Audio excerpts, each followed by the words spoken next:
Start the meeting. I'll have a roll call vote for members. Mr. Terrazas, Here. Ms. Heredia, Here. Ms. Hardy, Here. and Ms. Begay, who is absent, and I am here. We have the board norms, please. Actively listen to all perspectives. Close the loop, responding to concerns and questions as a unified board. Model the professionalism we expect from all members of the district and community, customer service orientation. Assume positive intent. Be positive and responsive. Okay, so pledge allegiance. There's a flag in the I pledge allegiance to the flag of the United States of America and to the republic for which it stands, one nation, under God, indivisible, with liberty and justice for all. I salute the flag of the state of New Mexico, the U.S. symbol of perfect friendship among united cultures.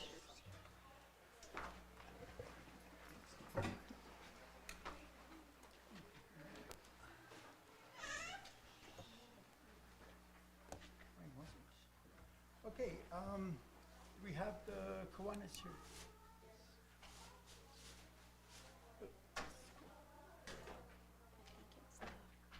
Presentation from there. Excuse me, I skipped the order, and it's a presentation from Bayard Elementary Cheer Team. Ms. Montes and Mrs. Montes.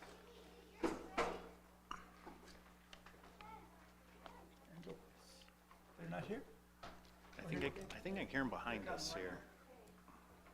There they are.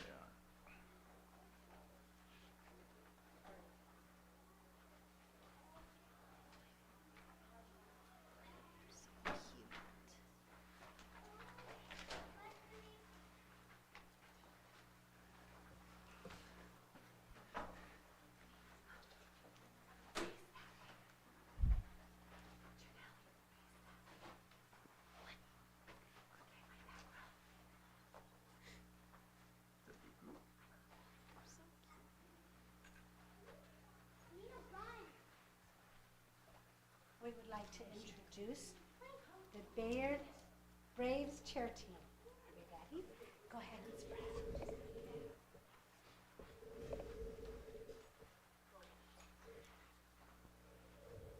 Ready? Go, go, Braves. Red, white, go, go, Braves. Red, white, go, go, Braves. Last time. Red, white, go, go, Braves. Ready? 1, 2. So cool. Ready? Bayard Braves, Bayard Braves. Bear Braves, Bear Braves. Bear Braves, Bear Braves. Last time. Bear Braves, Bear Braves. Ready? 1, 2. Okay, your last one. Here we go, Braves. Ready? Here we go, Braves. Here we go. Here we go, Braves. Here we go. Here we go, Braves. Here we go. Here we go, Braves. Here we go. Ready? 1, 2. Now, Spirit. Let's go, Braves.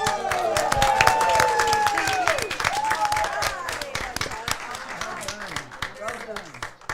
Good job, guys. Okay, come this way. My back row.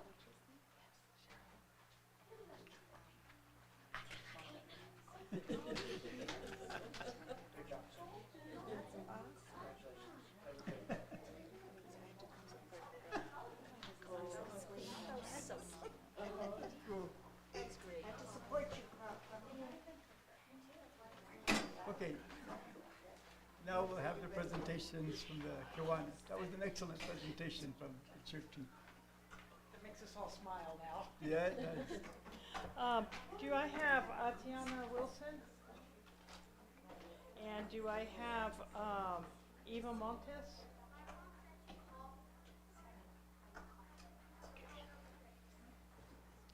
Come on up.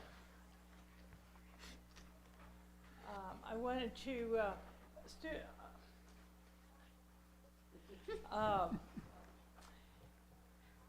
Kiwanis likes to present these awards each month because we think it's important that the kids be recognized for outstanding activities. The Cobre counseling officer, one of the teachers, has written this up about you. Atiana Wilson has been named the October Student of the Month. Atiana is presently a senior and will graduate in May of 2025. She maintains a good GPA and presently has an AB average. She is outgoing and participates in classes. Atiana has a wonderful and caring personality. She is welcoming and will do great things in her future. She is greatly supported by her mom. Atiana is very well deserving of Student of the Month, and we think so too. And we have a certificate for you, and we have a bumper sticker for your parents' car, and we have a $10 gift certificate for Sonic. One of these days, if I can ever get anything from Blake's, then hopefully we'll have those in the future. But anyway, and a pin for us. Congratulations. You want to take a picture and you want to shake the board's hand? Congratulations. Congratulations.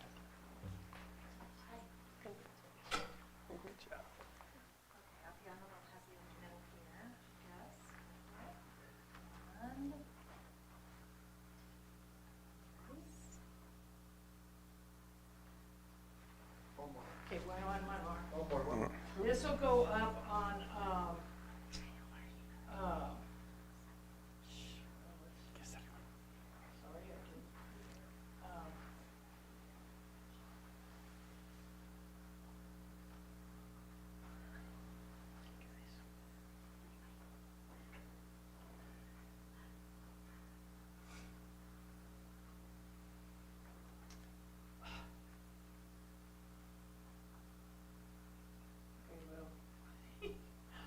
we'll do it this way, and I cannot, no, it's missing.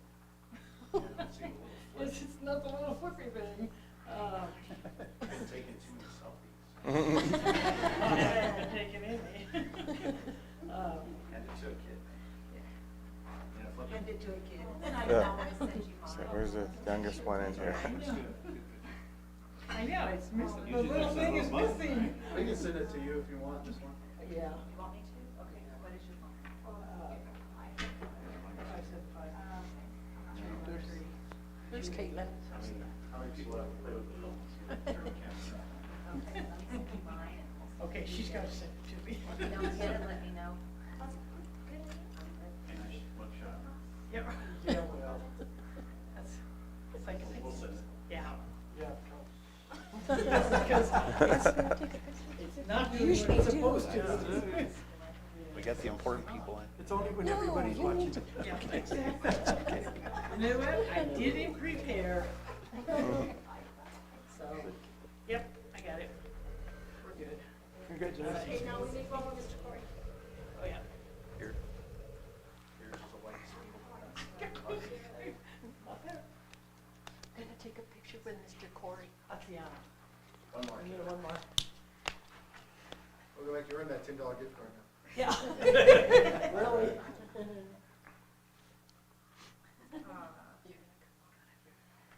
Good job. Send me that one. Forever. Thank you, guys. Thank you. And we'll do Eva Montes, actually I read hers last month. We'll go ahead and get this over to her at Snell. Thank you very much. Thank you. Now we'll have adoption of the agenda. Mr. Corey, do you have anything you want to change in the agenda? Yeah, I would like to move Under item 6, new business, the parent advisory concerns, I would like it to move it up behind public input. Okay. Anybody object to that? The people that are making the presentation object to that? Unless you guys want to wait through all the principals' presentations. We might just have one that's still in an IEP meeting right now. It's completely up to you guys. We So can, we could all go first, they just won't be in order. That, Is that okay? That's fine, and Okay. if somebody Sure. else can fill in for that person, that's okay too. Okay. Yeah, we can't fill in for that person, because they have their own set of voices that they would like to Okay. share, but we'll just go out of order, and then that person can present as soon as they get here, if that's okay. That's fine. You okay with that, Mr. Gordon? yeah, no problem at all. Then I'll have a motion to adopt the agenda, moving item 6A to be after public input. Motion, So move. second, please. Second. All those in favor, signify by saying aye. Aye. So moved. We'll go into public input on agenda items. Is there anybody that has public input on agenda items? No. Outside? Any public input on items of concern that are not on the agenda? Okay.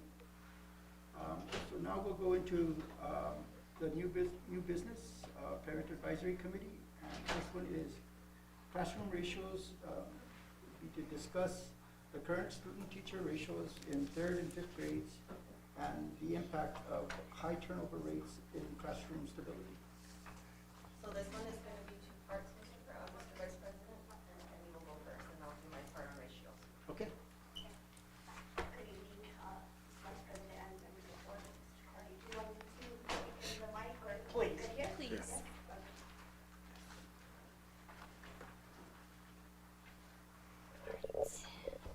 Good evening.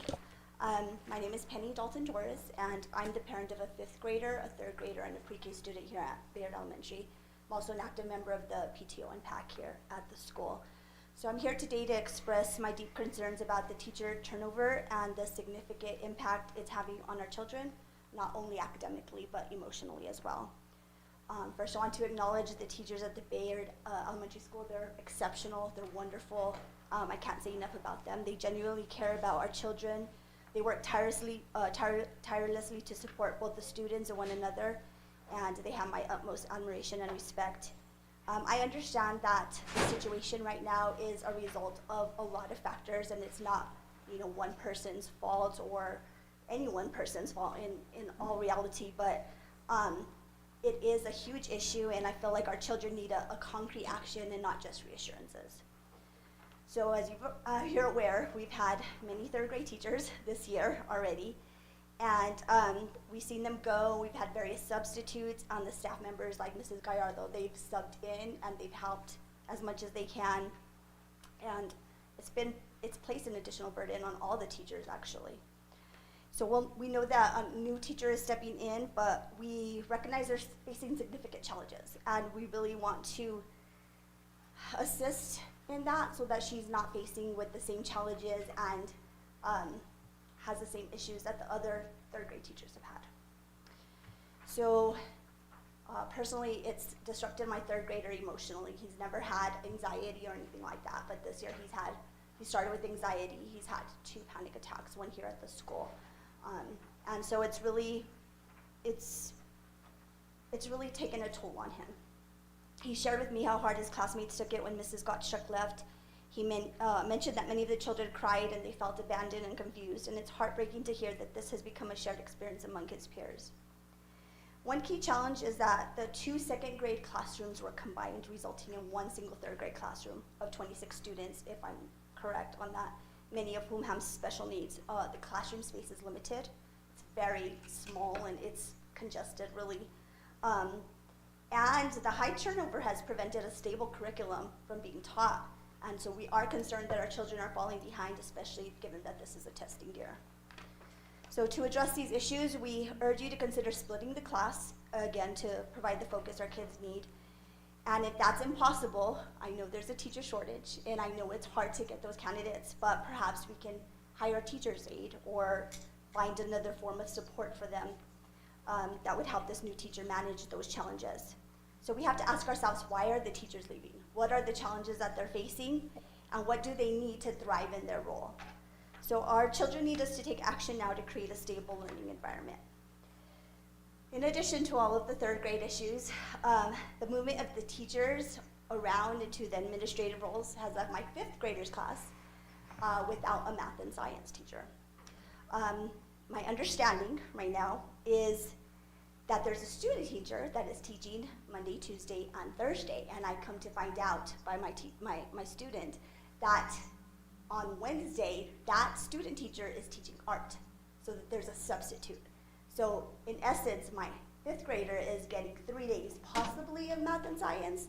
I'm sure the student teacher is great, but she's still a student teacher, and I don't find that to be sufficient. I believe the fourth graders also switched, so they're having the same issue for math and science. So I know the teachers are stretched thin, and I know that they're doing everything they can to help each other. I know that they gave Ms. Scott so much support. They took kids out of the class. They helped her in so many ways. They're amazing. But I think that also stretches on them, puts a lot of emotional burden on them. And I don't want to see them discouraged and them leave because they are truly amazing. I just believe that we need to do something together. We need to decide together to prevent further teacher burnout and turnover. So without sufficient support, we risk losing even those dedicated teachers who I know feel overwhelmed and under-supported. So thank you for your time and consideration. Mr. Coy, do you want to, because they are agenda items, you can respond, or if you choose not to, that's okay too. Board members can ask questions. And do we want to do that individually? I mean, one at a time or at the end of the presentation? Well, let's let them go ahead and present, and then we can address things at the end if everybody's okay with that. Okay. And I apologize, I did forget to read a guideline for making presentations, and you stayed very well within those guidelines, so I appreciate that. The guidelines are: the board provides an opportunity to speak on either agenda items or items of concern, or both. In order to ensure that individuals have an opportunity to address the board provides a speaker a total up to 5 minutes to speak during one or both of the designated public input areas. The president of the board will recognize and maintain proper order and ensure adherence to the time limits of 30 minutes for all public input speakers, a maximum of 5 minutes per speaker, and the president may also set a time limit less than 5 minutes for individuals based on the number of persons requesting to be received. Questions of fact asked by the public shall, when appropriate, be answered by the president or referred to the superintendent for reply. No action or discussion shall transpire during the board members, among the board members regarding the questions or comments. Questions requiring investigation shall be referred to the superintendent for later report to the board. Questions or comments on matters that are currently under legal review will not receive a response. Personal attacks on board members, staff, personnel, or other persons in attendance or absent individuals who are addressed by the board are discouraged. Presenters are cautioned that statements or representations concerning others that convey an unjustly and unfavorable impression may be subject to the presenter for civil actions or defamations. And something that's omitted here is we can't talk about students either. We have to preserve student identification, and so references to him or her, but not a name in such case. So the second presenter, please.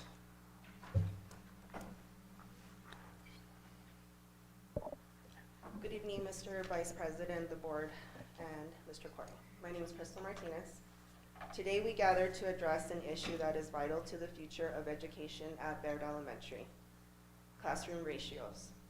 The relationship between students and teacher profoundly impacts learning, engagement, and overall student success. Currently, Bayard faces challenges with classroom sizes that can hinder the educational experience. In our district, the student-to-teacher ratio exceeds the ideal standards, leading to crowded classrooms where individual attention becomes a luxury rather than a standard. This reality can have significant consequences for our students and teachers, profoundly those who require additional support. Research consistently shows that smaller classroom sizes lead to an improved student outcomes. When teachers can dedicate more time to each student, they are better able to tailor their instruction to meet diverse learning needs. Personalized attention fosters a deeper understanding of material, boosts confidence, and ultimately contributes to higher achievement. In the Cobre District, we should pride ourselves on our rich culture, diversity, and the unique challenges that comes with it. Our students are not just numbers. They are individuals with dreams, talents, and potential. By addressing classroom ratios, we can ensure that every child receives the attention they deserve, paving the way for brighter futures. Bayard Elementary third grade class is on their third teacher, whose contract is still with the high school. Let us consider the broader implications of this issue. When we invest in reducing classroom sizes, with an added teacher aide, we are not merely improving education, we are investing in the community. Well-educated individuals contribute to the workforce, engage in civic responsibilities, and drive economic growth. They are leaders and change makers of tomorrow. However, improving classroom ratio requires commitment and action from all the stakeholders: educators, policymakers, and community members. We must advocate for increased funding and resources, support our teachers, and explore solutions to create learning environments that promote success. Although the state of New Mexico allows districts to use the district average, we should strive to do better than the state minimum. Let us unite in our efforts to create classrooms where teachers can inspire, nurture, and challenge every student. Together, we can reshape the educational landscape of Bayard Elementary, ensuring that our classrooms are not just places of learning, but thriving communities of growth and opportunity.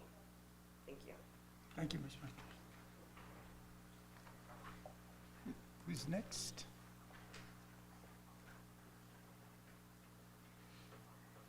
The next one is teacher support and to explore the level of support provided with both general and special education teachers. She's still in IEP meeting, but Chris is Oh. gonna go on. Okay, and so I thought, I'm sorry, that was in attendance now. Sorry. Which is next?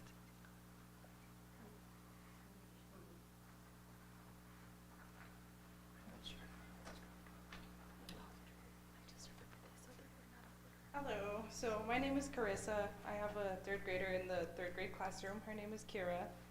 And basically I'm here today because I just think that it's unfortunate, and I know that it's like a nationwide problem, the teacher shortage, but I feel like there needs to be some sort of resolution. I don't know what that resolution is, but I don't think it's fair to the students at the end of the day. There's some students who don't have any stability at home, and sometimes those students seek that kind of stability in their school, in their teachers, in their staff members. That becomes their family. And so the students who don't have that at home, I could only imagine how much they're struggling. I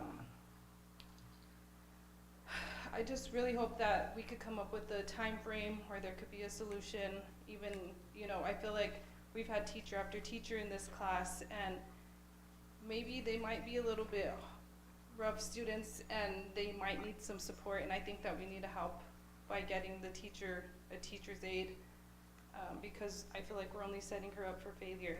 And even if it takes, some parents to volunteer, I know I'd be more than willing to help wherever I can, because at the end of the day, I think we all have the same goal, is for them to all succeed and, become great individuals in society. So I'm really hoping that together we could all come up with the solution as a community, and we could do right by our children. Thank you. Thank you.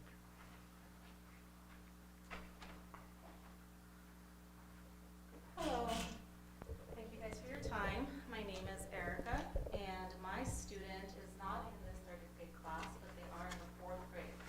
I want to talk a little bit about mental health and then kind of show you guys how the systemic issue and why it's a systemic issue, how that's actually hurting our kids mentally. But when I say the word systemic, you would think we're just talking about our children, but we're not. We're talking about every single staff member, every single parent, and then therefore it actually goes into the community. As you guys have heard, it takes a village to raise a child. We are a small community, so we need to take that very seriously. I want to start off just with the information I've gathered. I'm going to state some facts. That information came from Education Resources Strategies, and I can give you guys the website to that. And then also some information is coming from an interview that was done on Leslie Callie from the New Mexico Public Education Department. And a lot of this information that I'm going to state can be found on the New Mexico Public Education Department website under behavioral health. So just to start off, here, according to a 2017 New Mexico Youth Risk and Surveillance Survey, New Mexico high school students engaged in risky behaviors at higher rates when compared to the national average. That has not gotten better. New Mexico is the first in the nation for suicide in youth ages 10 through 17, and suicide is the second leading cause of death in New Mexico for youth 10 to 17-year-olds. Behavioral health in school supports and strengthens the social, emotional, behavioral, and academic well-being of all students, leading to improved physical, mental, and academic outcomes.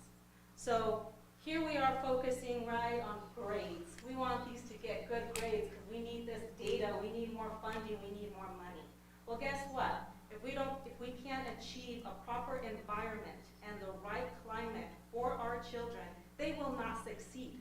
It is impossible. And to state otherwise would be us being ignorant on scientific research and data that I have gathered. The CDC in itself has safe and supportive environments, stating that ensuring students are connected to their schools and families as an important protective factor that can reduce students' risk for a number of negative health outcomes. The National Center on Safe and Supportive Learning Environments talks about school climate. It is a broad, multifaceted concept that involves many aspects of students' educational experience. A positive school climate is a product of a school's attention to fostering safety, promoting supportive academic, disciplinary, and physical environment. So as you see here, it's all systemic. It's not just one issue. So by presenting the information about this teacher turnover, we need to ask ourselves, why is that even happening? And now, I get it, emotions run high, but taking out of emotions, we have data to show that this in itself will impact not only children, but the parents, because now we have to deal with children who are now developing other issues because they're being separated from someone who is their support system. I can personally speak, my child is not in the third grade, but however, because of other turnovers throughout the past 3 years that my child has been here, we moved from out of state to here, he has experienced his first anxiety attack and now has to be medicated because he, in his own words, I do not feel safe at that school. We implemented a system where he would have safety people.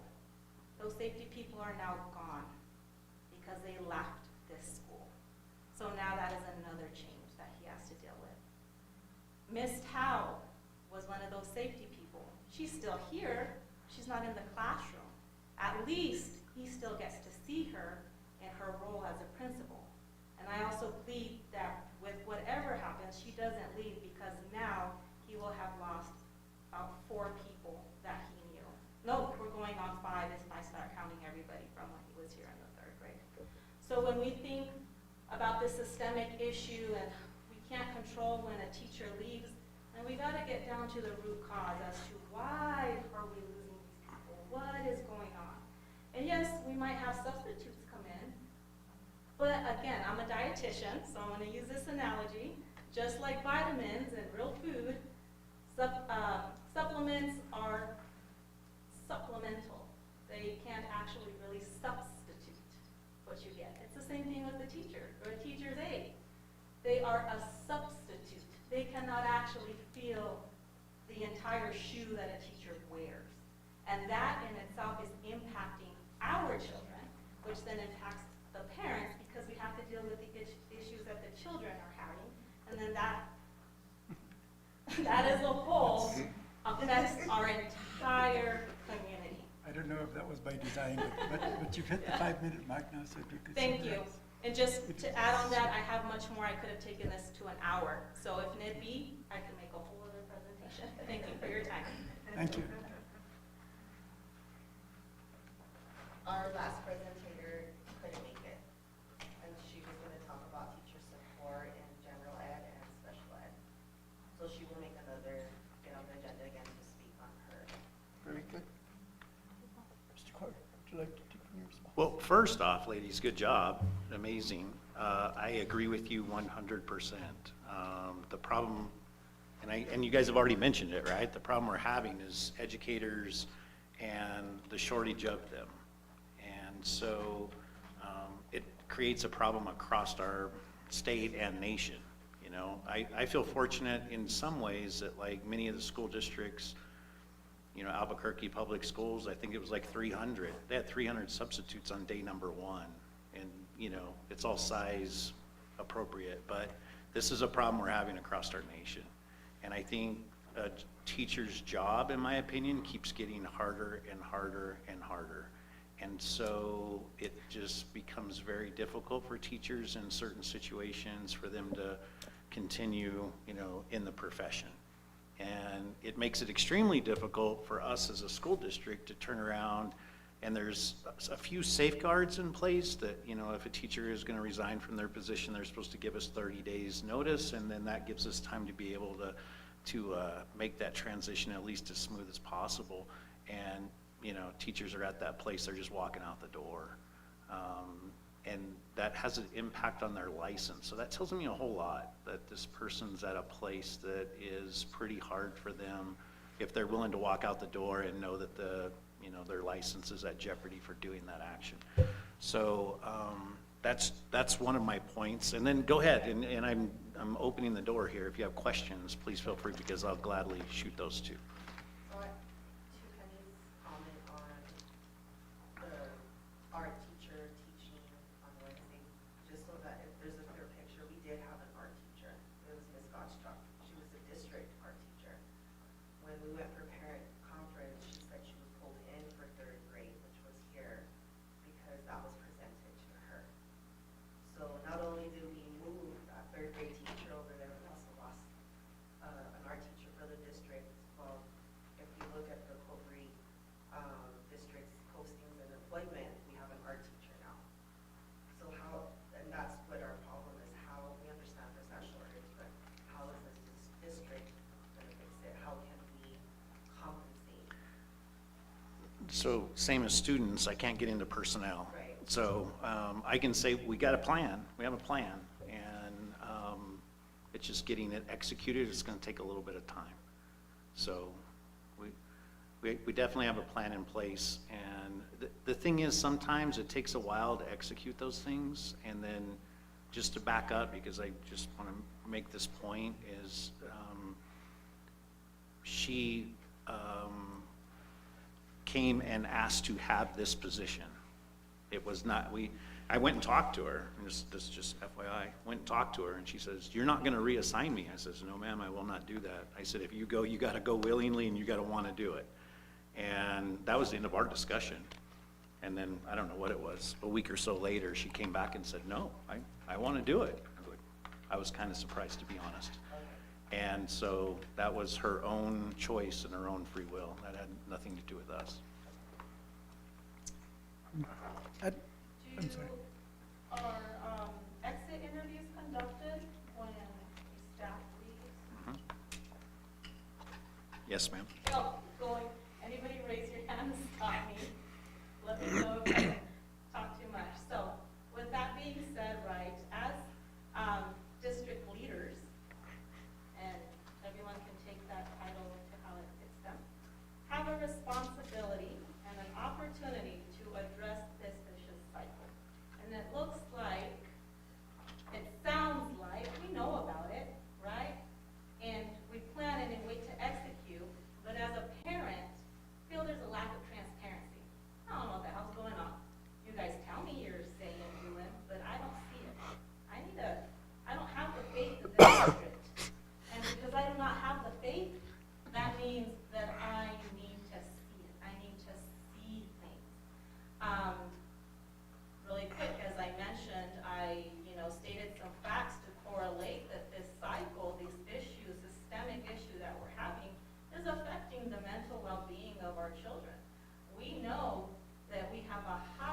They're going to the switch.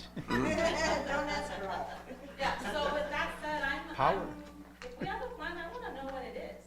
Because I'm getting information from my kid before I'm getting it anywhere else. So I know that was one of the things you brought up, and so I brought the 6 letters that we've sent to the parents. So I think we've communicated the plan. Oh, I haven't gotten any of them, and I'll tell you why, okay? We're gonna go back to issues with kids who have behavioral issues and mental health. Guess what? My kid's on a 504. You can give my kid 10 of those letters, and I probably won't get them unless I look in the backpack.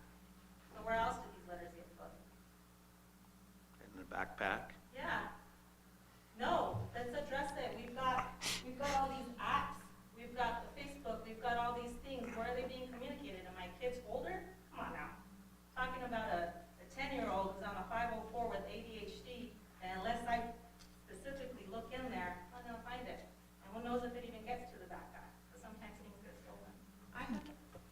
Can True. we ask questions to this person? It's on the agenda, so yeah, you're good to go. Yeah. So do you not communicate with the teacher? It's very difficult, and actually the person that was going to present that couldn't make it because they themselves had an IEP meeting that ran behind, because again, dealing with the same systemic issues. Because I have a disability kid. Yeah, me, and I myself have a disability. And the teacher communicates with me daily. That's great, but my teacher, I am not gonna subject her to send me messages every single day when she's got 20-something other kids to talk about. Well, then I think that you should call. No, and I'm not going to, because the issue, instead of me as a parent having to be texting the teacher, hey, what did you send out today? Hey, did you put something in my kid's backpack? No, we as a district need to work on communication. The same reason my child was the first one to come and tell me, hey, did you know the principal left? What? Did you know the third grade teacher is not there anymore? Hey, Mom, did you know that I have a student teacher instead of my other regular teacher? No. So no, I'm disappointed that you tell me that I should be communicating every single day. No, with I'm the not teacher. saying every But day. those were your words. That was my word with my child. Yeah, and I'm telling you that doesn't work. As you can see from what we've discussed right now, we're also trying to get on board, get a PTO group together so that we can relieve some of these issues from teachers. But again, coming back, it's a systemic issue. I'd like to interject. One is, the dynamic that's going on here has been absent for such a long time, and I am greatly appreciative of your bringing up the issues and the context in which you bring them up. And the context in which you're looking for is a solution and inclusion, not in the classroom. That inclusion has its own challenges. However, certainly we can talk about what we can put on a website. Each school has their own website, or should say page, and maybe that can be a process of communicating. But just the way this is going on, I think is deeper than just the posting. The conveyance of concerns to the level that can be best addressed, this is a good forum for that. Anything that happens before then is extremely welcome, but as you demonstrated, patience going through the superintendent and then bringing them up here is extraordinary, because it usually stops. There's no further action, and I applaud you for bringing it up here.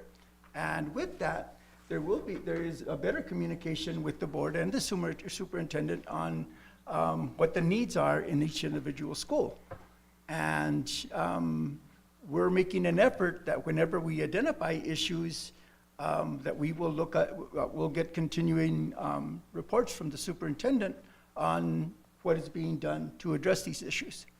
And so you've initiated that process. Let us work together and see what it is we can come up with, a process that will fulfill the needs here. And you're right about the staffing. You were right about the staffing in terms of we need to go better than the minimum. those discussions can be held, and you can participate in those discussions as we go through budget preparation and staffing identification. Even the part of what the student-teacher ratios are going to be, for next year, you can become a part of that discussion through the PTO group that you're organizing, and I celebrate that. That is an excellent way to go. So in the future, I think having a bit of a work session in a board meeting is quite appropriate. So keep us, yes. Can I? I'm sorry. Go ahead. Let it go. Okay. What about creating some kind of task force to address specifically what we just came about? Because the reason I asked for a task force, as you mentioned, and I mentioned multiple times, it's not just a one issue, it's a systemic, vicious cycle that we've been seeing, I've been seeing since I moved here. I came in from another state. I was also born and raised here. I did graduate from Cobre School. And it's unfortunate because the reason I say unfortunate is that the issues, I'm obviously seeing it through a lens of a parent, right? But a lot of these issues have been here since I was a student. And so that just tells me it's been going on for more than 20 years. And I'm sure everybody says, we got a plan, we're working on it. And I hear a lot of chatter, and the reason I use the word transparency is because I'm asking to see things, because I have lost the faith. And I think we, with all the political stuff that's going back, that has occurred within the district, I think we need to gain our community's faith back as well. And so higher transparency, and before I forget, with that, I would like to know as a parent, I know all schools have administrative codes, so where is as a parent, can I access these codes so that I can better understand what is already written policy? It's all on our Cobre Schools website, and if you need help finding it, I'll gladly show you where they're That at. would be great, because at least now, now that I've learned there's a New Mexico administrative code that addresses behavioral health needs of all students. And so that would be a great place for me to start, right, to know what's already in place, and then from there move forward. And that's again why I'm asking if maybe something to consider is not a committee, but a task force of actually individuals who can help address this systemic issue at hand. I'd like to make a comment. So thank you for your time and coming. I think the communication sometimes has to go both ways. So the communication, like, thank you for coming and presenting to the board, because in my time on the board, this is the first time that we've ever had public input on issues that are happening at the school. In my entire time on the board, we send out the agenda. Every Monday, every time we're going to have the board meeting, Charlene sends it out, and anybody's welcome to come and voice their concerns. And every other Monday, when the board has their open meetings, nobody comes and nobody voices their concerns. So sometimes we're here assuming there's nothing because nobody comes forward. When we have these meetings twice a month, and we're here and we're open to anybody that wants to get themselves on the agenda or wants to come and voice their concerns. That's why we're here. But in the whole time that I've been on this board, this is the first time that I've ever seen parents come and present. So I'm really happy, because I feel like if you wouldn't have been here today, I would not have known about these issues. And as a teacher, I'm a teacher myself, I think that they're serious issues and issues that need resolution. And on my part, I want to have that open communication too, but I think that it's important to know that we need to have good communication on both ends, and I think that that's where, we may be lacking as well, but also on the other end as well, because nobody comes to us, when we have these meetings and voices their concerns, and they're great. I think all of your presentations were wonderful, and like I said, coming from a teacher, it's, these are really big concerns. And, the ratios and the teachers, and like Mr. Corey mentioned, this isn't just in the district, this is statewide, this is nationwide. They can't find teachers, and whenever you do find teachers, it's difficult to find really good teachers, teachers that are licensed, teachers that have experience. It's extremely difficult. And coming back to having the art teacher kind of, having some shift around. This happens in many districts where they have to move teachers because you try to just fit where there's a need. And from my teaching perspective, whenever you sign a contract and become a teacher, you know that you can be moved around anywhere where the district needs you, anywhere where they are in need. When you sign a contract, it's not like you're signing it, oh, I'm gonna be the third grade teacher till I decide I leave. If you sign for third grade, yeah, they may need you, third grade, but maybe next year they need a kindergarten teacher and you're a certified teacher in kinder, and you have to move there if that's where there's the need. So I think coming from the art teacher, it's great that we have an art teacher, and I love specials just as much as any other teacher. But when we have the discussions about, well, what's more important, a third grade teacher, a core instructional teacher, or a specials teacher?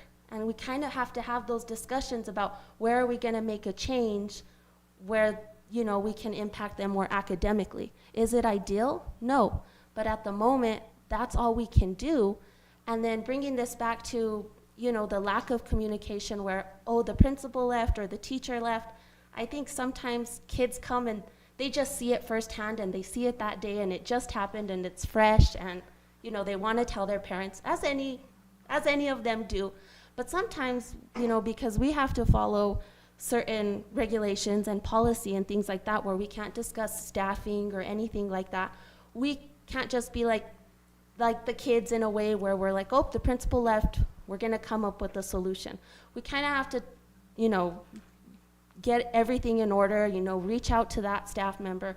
What's going on? Why did you leave? What's happening? Especially when it just comes out of the blue.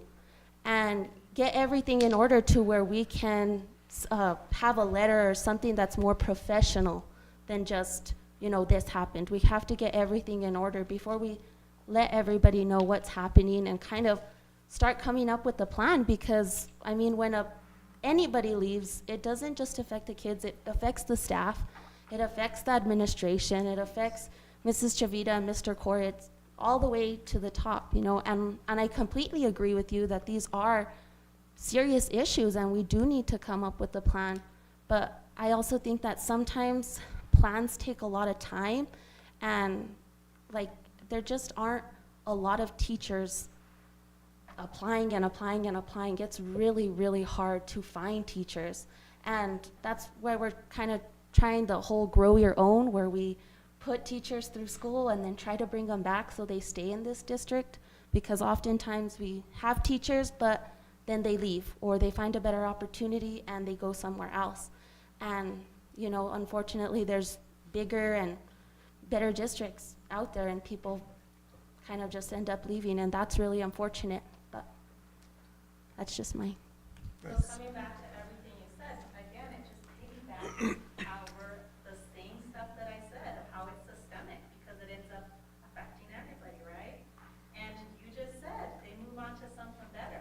But you can actually make such an emotional connection with someone, and it's been shown through research that they would rather stay where they're happier, even if they have a higher paying job. So again, I go back to, yes, planning takes time, but it'll take even longer if not the right people are on that team, a task force. Now, back to communication and what you stated about, this is the first time that you've seen this. I've been here for 3 years, and I went to PTO meetings for 3 years. Guess what? Penny and I were the only parents attending PTO for the past 3 years up until last week. I took it upon myself without really anybody. I just asked permission if I could sit out at the parent-teacher conference day and start recruiting parents. So let me tell you that the reason why I hadn't been here before is because I didn't feel safe coming to one of these. I didn't know, and I will address the safety. I will address that because I saw the remark, the facial remark there. Because I didn't know how to attend these, how to come. Again, a PTO with 2 parents for the past 3 years. I was so excited because I finally got some other parents involved. me, just myself, not because a teacher asked me, not because a board member asked me, nobody, because I am at, like, up here with how can I help my kid, because nothing is being, the things I want are not being done, and I am a tiger mom, and I will yell it out until something starts happening. But again, the systemic issue when it comes to communication, I didn't have a principal to trust. I myself have gone through 3 principals since my kid got here. So how am I supposed to get a PTO committee together? At the end, I kind of have just put it upon myself to quote unquote be the president because just did it. And then just sat there and started recruiting parents. And I created my own sign-in paper and Penny helped me out and tell other parents, because that's all we got. So from the turnover itself, I as a parent had issues because I didn't have anybody that I could turn to because I'm lost with the principals in itself. So it leads all over again to that. And as far as me saying I don't feel safe, thanks to Mr. Gilbert who attended our PTO PTA, we were able to ask some questions about how to even get on the agenda. How to even start. I was finally able to put out the meeting date for this on our PTO board that we just created last week. So again, when I say the word safe, for some parents, I just have a personality that really, there's not really anything you can say or do to knock me down, but there might be other parents who don't feel that way and feel unsafe coming to a board meeting. And that's maybe something else that we need to work on when it comes to communication. Again, it's a whole vicious systemic cycle. I see Mrs. Dalton Torres. I had a question because I know that y'all had mentioned that you haven't heard of some of these issues. So when somebody emails, like for example, one of the board members, is that not shared amongst you? Or because I know like one of our parents has emailed Mr. Gay and everything, and that was kind of just brushed aside. Didn't follow procedure is basically what we got from them. So my question is, are you sharing that information, like our concerns with each other? Or, I mean, in the regular board meetings, and are we discussing that teacher shortage? I don't know, I have listened to some when they were online, you know, but again, I don't like to speak in front of people, but we're at that point to where, you know, I came to Cobre, my kids came to Cobre, my older daughters have graduated, but I have little kids now, and I'm at that point where I'm thinking, what do I do? Do I need to take them out of this district? They don't have teachers, you know. I don't want to do that. I don't want to have to move them. I don't want to have to homeschool them, but I need them to feel, you know, safe, and I need them to learn. That's important to me, and that's why I'm here, because I don't like to be involved in all of these things, but it's at that point where if we don't speak for our kids, then who is? And so my question is that, do you share this information with each other? I can say there's been cases that's been shared, and people that are making decisions, one of the decision makers, well, there's 2 decision makers on agenda items, and that's the superintendent and the president of the board. And in some cases, those don't make the agenda, or they make them improperly where they don't really get spoken about, and that precedes a lot of the people here. So a decision can be made with just those 2 people? Yes. Okay, and can one veto the other, or? Are you saying like getting on the agenda? No, so I guess I'm trying to get clarity on her question, right, as to, is there, what I'm hearing, please correct me, what I'm hearing is, let's say I send a concern in to the board, a decision on what I email someone can be decided between the superintendent and the president without discussion of other board members? Is So that what I'm understanding? agenda items, yes, ma'am. So just as far as policy, and I'll shoot you straight. You didn't follow policy, okay? But it comes to me, and so the board president asked me, do you want to put this on the agenda? I could have said no, because you guys should have went to Mrs. Tao, and then you should have came to me, and then you go to the board if you follow policy. But I don't ever stop, you know, like, we're not saying we don't want to hear your input. I said, put them on the agenda. Because, like, again, the transparency and the Right, discussion. And then again goes back to, you know, being told I didn't follow policy, and again, right, that ignorance of, how am I supposed to even know it? Sure, and that's why I won't ever stop. I Right, move you to the so- tops of the agendas. I try to make it as easy as possible for people to come and participate in our meetings. And again, that's why I asked for a task force, because right now, we're PTO. Technically PTA, I'm not even sure, because I don't think we're even following protocol for PTA.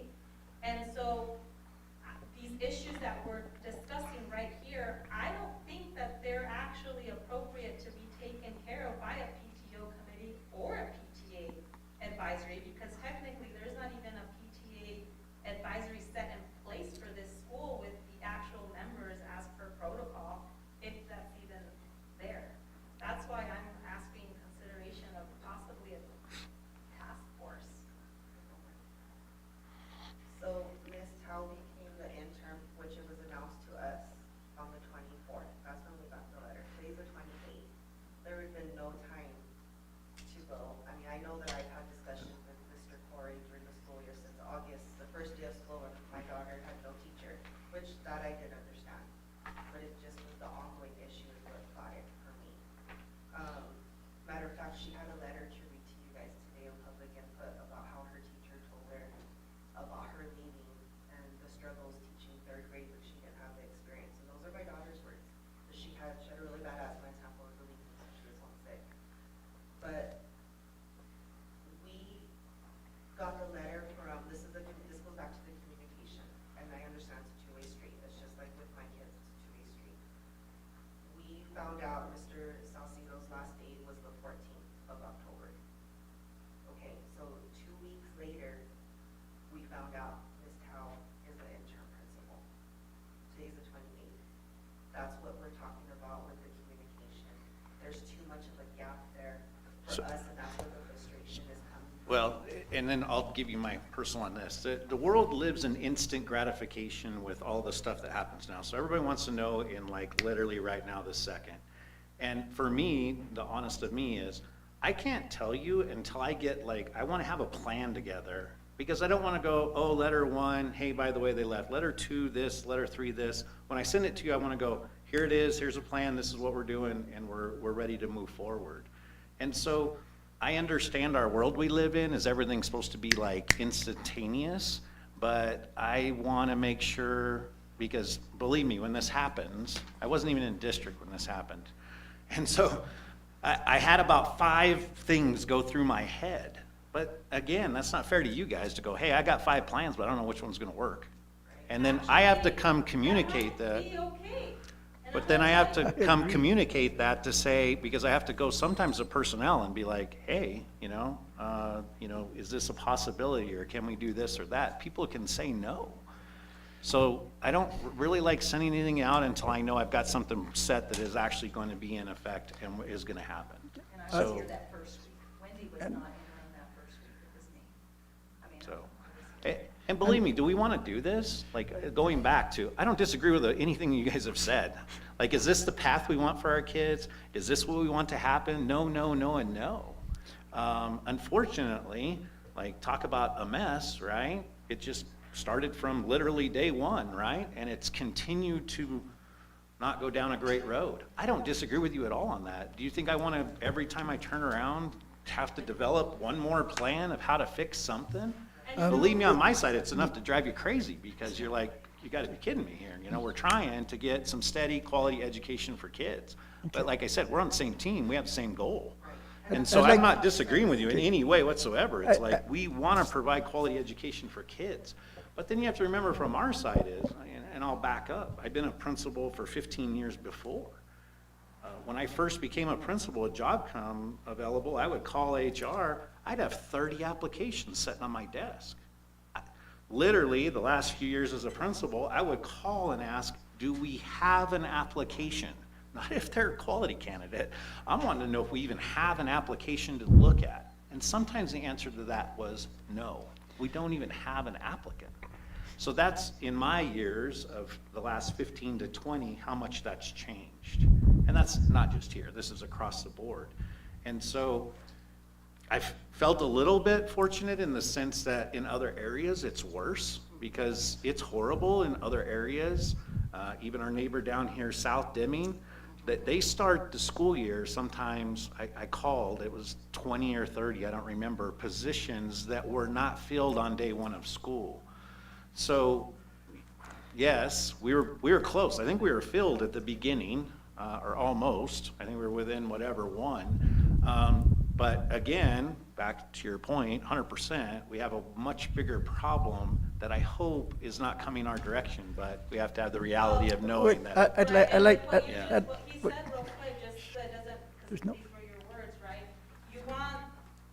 You could have said something, but you wanted to have time and have that plan before something gets sent out, right? However, maybe this is a learning opportunity, and revise it, that's really the best, because just speaking from personal experience, I myself too was that type of student that I didn't even want to go through the rough draft because I wanted it to just be perfect before I turned it in. Well, as I got older, I realized that maybe waiting for it to be too perfect for me caused it another issue because I wanted it to be perfect. And so what I'm trying to say is that I understand where you're coming from, where you wanted that communication to be perfect for you, but I think as parents now, we're asking maybe to step back a little bit, and even if it's not perfect, we at least know there's sooner communication. And I think that is something that I would like for you to reconsider in your approach with communicating such things like this in itself. And maybe create a much better rapport between parents and administrative staff. So I don't disagree with you at all, but the last one I'm gonna make is, you have people of your team that have my phone number and my email address and are not afraid to use it, right? And do I always answer it? Do I always answer you? Yes, you do. Okay. Your answer is no. And that's okay. Let me That's okay, interject- let because me sometimes my interject here answers now. are quick, where it's like we're on But- it. Some more, the- and I'll give you clarification. I want more emotion, not just a generated text, not just a generated email. I want the emotion with it. And I can read you your last email, What? if you're okay with that. Well, no, it's probably, I think sometimes, and I'm gonna just say this for me, sometimes I'm doing 100 things a day, and so sometimes, you're right, I don't sit down and go, oh, it's so great to hear from you. You're right, I'm knocking stuff out. So I understand what you're saying on that, because it's like, hey, we're sending out a letter. I mean, I was probably, well, I'll love to trade you emails, because like, I literally get hundreds a day. So I crank through them really quick sometimes, so, but no, on the other side, and I offer this to anyone, is call, email me. Because You know, sometimes wait I'll a give you minute. the inside Let me information of, interject. hello, Let me this is what's going on. interject, because a lot of what's being discussed here are personal contacts, which really do not spread out through the group that needs to hear that. What I think the lesson here is silence speaks loudly. And the absence of something in anticipation of getting something better is not better than just putting something out that we're working on it. And that communication may suffice until you get to the better. It's not to try to put things in such a mode that you're not making the best decision. But when you need time to make a decision, people would like to know that's what's going on. And so recognize that silence is not a good thing in points of stress and points of significance. So in that sense, that would be something I hope we can take up as a direction. A task force we can discuss and do it, like, nothing can be decided here at this point. So there are different options that we can discuss, and we'll go through those. Everybody has my email, but I think we can be putting stuff. Did you had talked about having a page or a site for the PTO? Well, that's the reason for maybe a task force, is I really don't think this is an issue that should be put on PTO. So the point of a PTO, parent-teacher organization, is to support teacher How- staff, right? So, and then I don't feel like these issues at hand, because it's such a big deal, should just be thrown to board members either,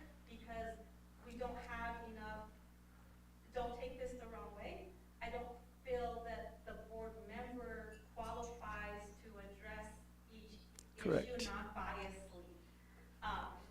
And so that's why I'm asking for a task force, because I feel that the issue that we presented today go much deeper, and it might be something that has to be present all the time. This is something maybe that the district might have to be constantly working on year after year to help with communication, behavioral turnover.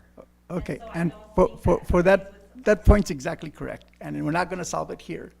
And so, getting more points of, communication is valued. So if you do come up with something with the PTO, that becomes that, but certainly we can do that within the district, with the school website, and the district website as well. So, Just have one last question, Mr. Vice President. That will conclude our that, segment. cool. Do you know the numbers of the other elementary third grade district classes, what their numbers are? I know ours is 26, 27, 26. So Twen- Bayard Elementary is sitting at 26. I'd like to know what Purdy's third grade class is sitting at. And What do you mean number? Like classroom Oh, size? class size. Okay.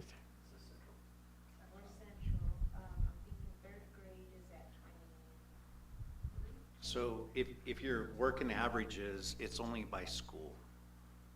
I just want to know how many bodies are in the classroom. Okay.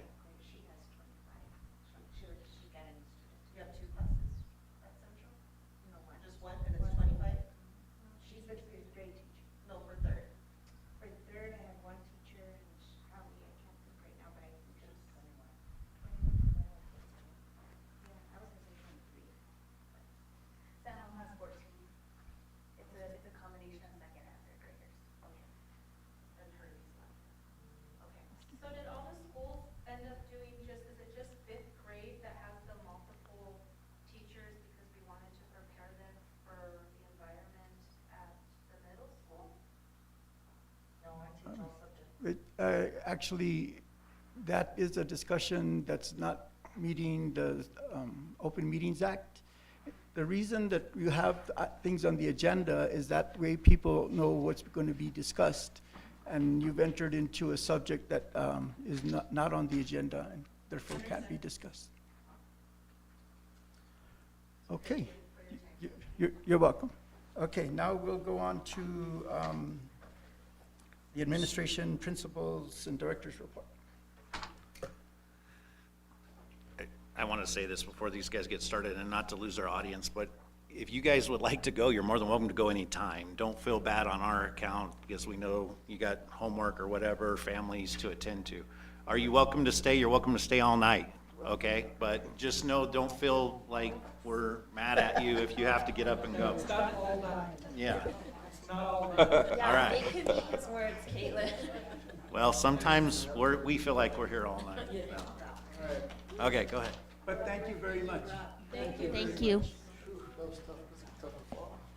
All right, I'm up, right? It says choreograph. We need some smiles. Big smiles, big smiles. Thanks. How kind. What a kind man. It's kind of like elementary kids, sometimes you don't want what they have in their pockets. So Are these the promises? These are the, careful what you ask. Going over the numbers again. okay, Mr. Vice President, members of the board, Mr. Corey. You guys sure you want to stay? I want to hear yours. Oh, okay, because okay. I have a son in high school, so. Okay, that's gonna be great, I promise. Can I sit down? Is that okay? For the party. Party, let's go, let's rock and roll. All right, so, Mr. Guaniano, I know you love data, and so I'm gonna share real quick, because we test monthly for STAR testing, and then I'm gonna go over what's gonna soon to be happening at the high school, and then also wanna talk a little bit about our JV football game. That's something that happened that was pretty awesome. So are you guys ready? Hands up if you're ready. Here we go. Miss Heredia? No? Okay, she's not on the train yet. We'll get her on the train. Okay, so kid in the STAR back. math, let's go over it. 9th grade. Now these are our beginning of year on the left, and then the highlighted green and red is the current one from last month. Okay? Sound good? Ninth grade, for math, we're at 42%. Yes, sir. Is it September or October? What are we in? We're the Sorry, end this of is October. October. My It's fault. October? As educators, we don't know. Okay, so, yeah, it is Halloween Thursday, right? Yeah. Trunk or treat, CHS, 4:30 to 6, right? Yes, sir. I just want to point out my Spanish teachers here, and when you talk about how hard an educator is, you're no longer a teacher. You're a mental health counselor, right? You're food, you're all this. And the person who embodies that at CHS is Mr. Carol Heredia over there. She is a great Spanish teacher. Not only that, but she's a great colleague, great teammate, and the kids love her, and the kids will do anything for her. And if you would have came to the homecoming dance, you would have saw that. So good job, Ms. Heredia. I appreciate that. So let's give her a round of applause for that one. And I know that she's online, but shout out to Miss Garrett. We miss you. We hope you get back on campus, and we love you. So, okay, 42% for math in August, and we are in October. Thank you, Mr. Corey. Ms. Harden, what number does that say? Which one? The top one, ninth grade math. 47. 47? Woo! 5%. There we go. Let's clap it around. There we go. I do want to reiterate, last year this was at 20%, and we jumped from 20% to 42%, and then within a couple months we're at 47, balling. All right, 10th grade. Miss Heredia, what does that show? 38 to what? No, sorry, daughter. Sorry, daughter. 40%. So that's great. I'm happy, to be honest with you guys, if we keep it level, and then we'll see what middle of the year is and end of the year. But we're jumping 2% for 10th grade. Now 11th grade, womp, womp, womp. We went from 55%, and I know you love this, Mr. Guanano. What does it go down to? 50. Ooh, we dropped 5%, right? It's not the best, but when you look at last year's end of year in May, we're like at 22%, so we're still about 28% more above than we were end of year. I will say this, the 5%, we kind of looked more into that, and those students that we caught that don't go to school, hey, you're here, let's go test. And so that brought the numbers down quite a bit. So that's what it is right there. And then 12th grade, Mr. Travis, what does that say? 69% to what? 71. Oh, there we go. 2%. Let's keep this train going Well, here. You're moving the needle, right? We're moving that needle. I know that you guys remember when we talked about it last time that I wasn't satisfied with those numbers, right? Even though this is our baseline. Our baseline killed it from last year, better than our elementaries at Snell. I just want to put that out for you over there. But, I mean, it is. When you think about it, though, we're around the low 30s at end of year. We're at 71%. We're rocking and rolling at the high school. We're on that train. We're going to Polar Express, and we're going further past North Pole, whatever that is. All right, so let's go to ELA. Wait a minute. You didn't give us the end of year for the 10th grade and 12th grade. You don't need end of year. I'd like to hear it. Okay, so end of year for 10th grade, we were at 20%. At 11th grade, we're at the low 30s, and same thing for 12th grade as well. End of year last year is what you're asking, right? Yes. Yes, okay. Well, we're not looking backwards. We're looking to the future, okay? I'm just letting you know. I just All wanna right, see here we us go. going up that way. We're moving on, sir. We're moving on. Okay, star 9th grade. We're at 51%. Mr. Corey, what are we at right now? 54. 3% jump between the beginning of the year to now. There we go. Thank you, Roxanne. Appreciate that. 10th grade. Ms. Elvira, what do we have? 55%. Now we're at 1% jump, right? To what? 56. Hey, we're going to do small gains here.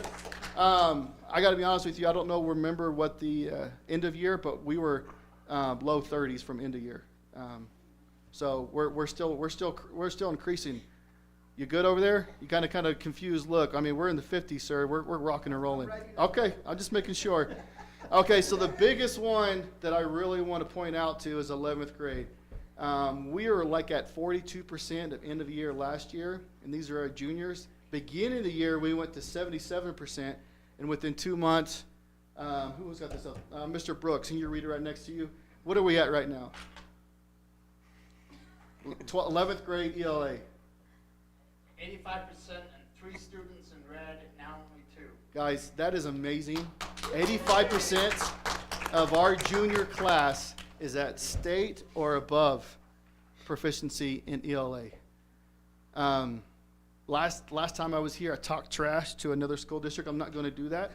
Our numbers present that to ourselves, and I know that we talked a little bit, and I just talked about a little bit, 77%, I was like, yeah, I'm not satisfied. We jumped crazy in 11th grade within 2 months. I can't wait to see what end of year is going to show.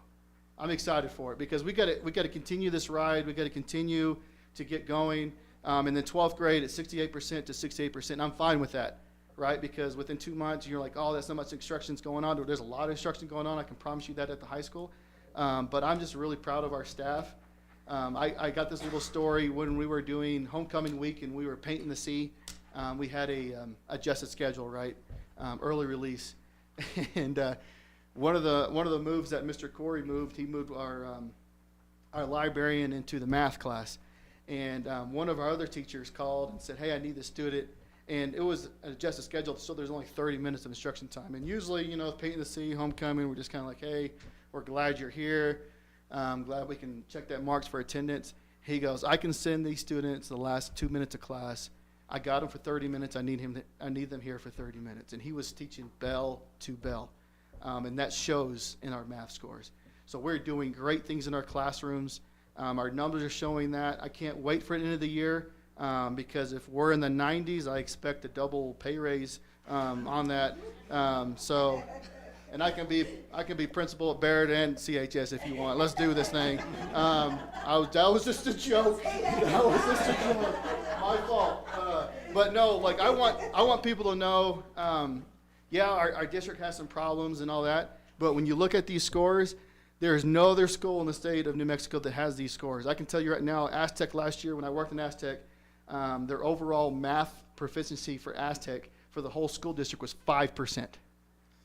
Yeah, so, and when you talk about, you look at our community, Aztec's a little bit more affluent. They're close to Durango and whatever. But our students are killing it.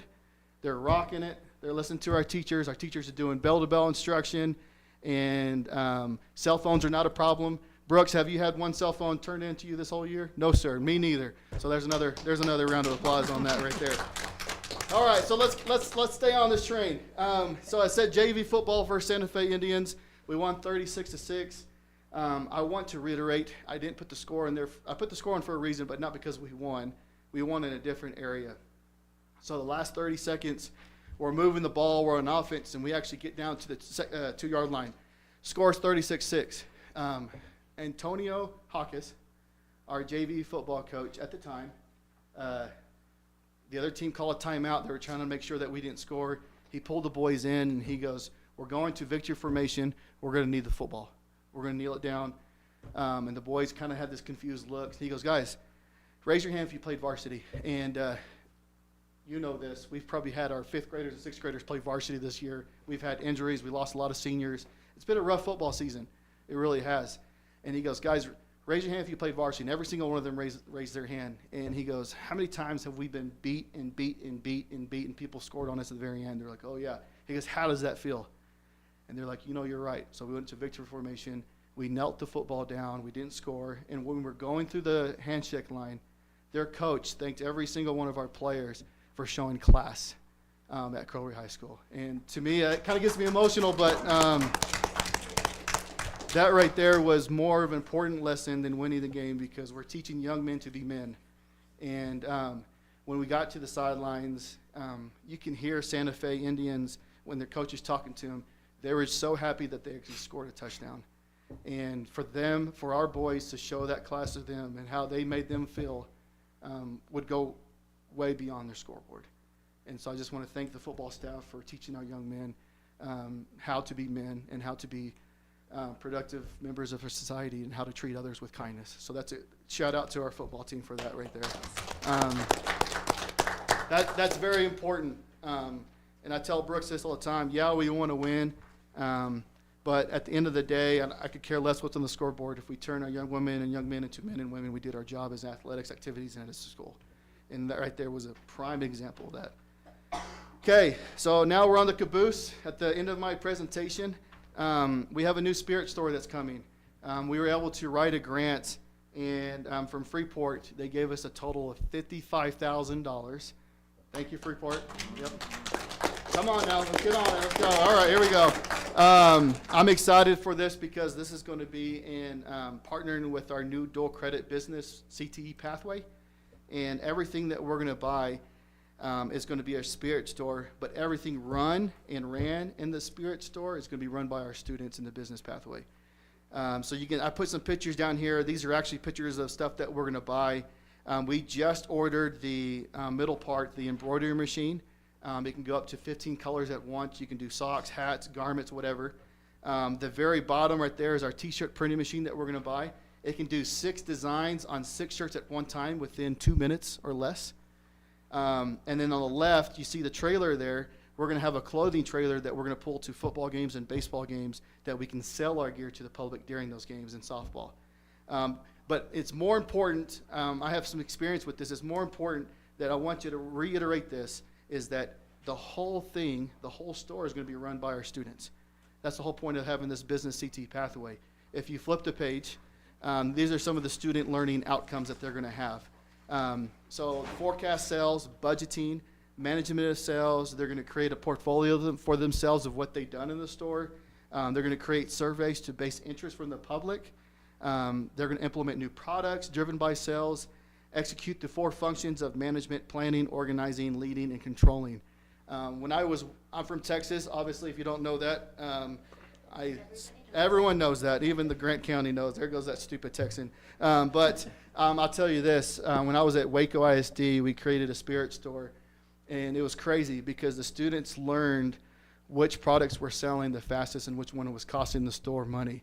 And it's going to blow your mind what I'm about to tell you, but the number one selling thing was, they're the Waco High Lions. The number one thing was Lions mascot socks. As soon as they got it in, it was gone within 3 hours. Gone. And so they couldn't keep up with the demand. So they're like, why are we selling pencils, pens, all this other stuff? Half of their product was socks, and it was flying off the shelves. And then one football game, it doesn't get cold in Texas, but when it does, it's that humidity. Let me see me shimmy. No, you don't have to do that. So they went to Walmart, and they bought all of the hand warmers and then sold it for a $3 profit at the game. And they ran out of it within the first half. So this is what I want for our students for the Spirit Store. Not only is it going to serve our students, but it's going to serve our district because our district can get stuff at cost. The students are going to say, okay, say we buy 20 hats. How much does it cost to build these, to put Cobre of the C on it with the thread? How much money do we need to make for a profit to order to buy new product, but also make the school money as well? So they're going to learn all these things, and it's going to start in January. And then the far right on the other page of the picture, we're going to have a neon sign. It's going to say we're actually going to have the students decide what the Spirit Store is going to call it, but we're going to have a neon sign inside of it. And I'm just really excited for it. I'm so happy for Freeport to give us this money because it's just going to be student driven, and we can save our district money, but also at the same time let our students learn the business plan of business management. So, any questions? 4 functions: management, planning, organizing, leading, and controlling. Yes, sir. Accounting. Yeah, that's part of it. Yes, sir. Yeah. But those are the 4 functions of business management. Okay. Yes, sir. So they'll be able to learn how to manage. We really don't have check books. I'm sorry, I missed that. But yeah, so I'm really excited for this. I think our kids are going to be excited. We're going to be open during volleyball games, basketball games, wrestling matches, and the trailer is going to be cool because we're going to wrap the trailer with Cobre gear and all that good stuff. We already have a guy that's going to build a trailer for us and put clothing racks and all that good stuff inside. And then when you go to a game, they're going to open up and you're going to buy stuff from a student. So it's going to be really cool. Yes. As far as profits, does that stay just at Cobre or is that for the district? No, that stays at CHS. Yeah, you're not, unless I'm the principal at Bayard Elementary, then we can share those profits. But no, really what that is so really what that's going to do is it's going to help buy new products. For example, Waco ISD, when they had their Spirit Store, they used some of that profit and they bought a huge 3D printing machine, and they 3D printed Waco High Lion Christmas ornaments off that printer. So the more money we make, the more stuff they can buy for the store and all that good stuff. Yes, ma'am. How does this affect the other sports salary plan there? Is the business class gonna? That's going to be up to the coach. If the coaches can make more money through our Spirit Store, we welcome it. I'll be honest with you. Some people might say this is going to hurt businesses in Silver. I don't care. Because the reason why I don't care, because it's student-led first, and this is going to teach our students how to run a business who want to be in that business management pathway. And so I don't want to be frank, but if somebody comes in, you're hurting my business, go kick rocks. I'm here for kids. I'm not here for your business. But it will coincide. You will support the sports. Oh, absolutely. I have coaches already talk about, hey, I want to buy my coaches these jackets and embroider their name on it. They can come in, pay whatever fee the students set, and we can embroider the last coach's name on it and go move on. But the baseball team, so baseball, is Mhm. allowed to have like a little pamphlet and sell to the community. Yes, that this absolutely. business will be able to Yes. accommodate for. Mhm. So in indoor activities, you won't be able to get the, Yes. The store is actually going to be inside the school. So you remember the old concession stand? yeah. That's where the spirit store is going to Oh, be. okay. Yes, sir. That- That's the main hub.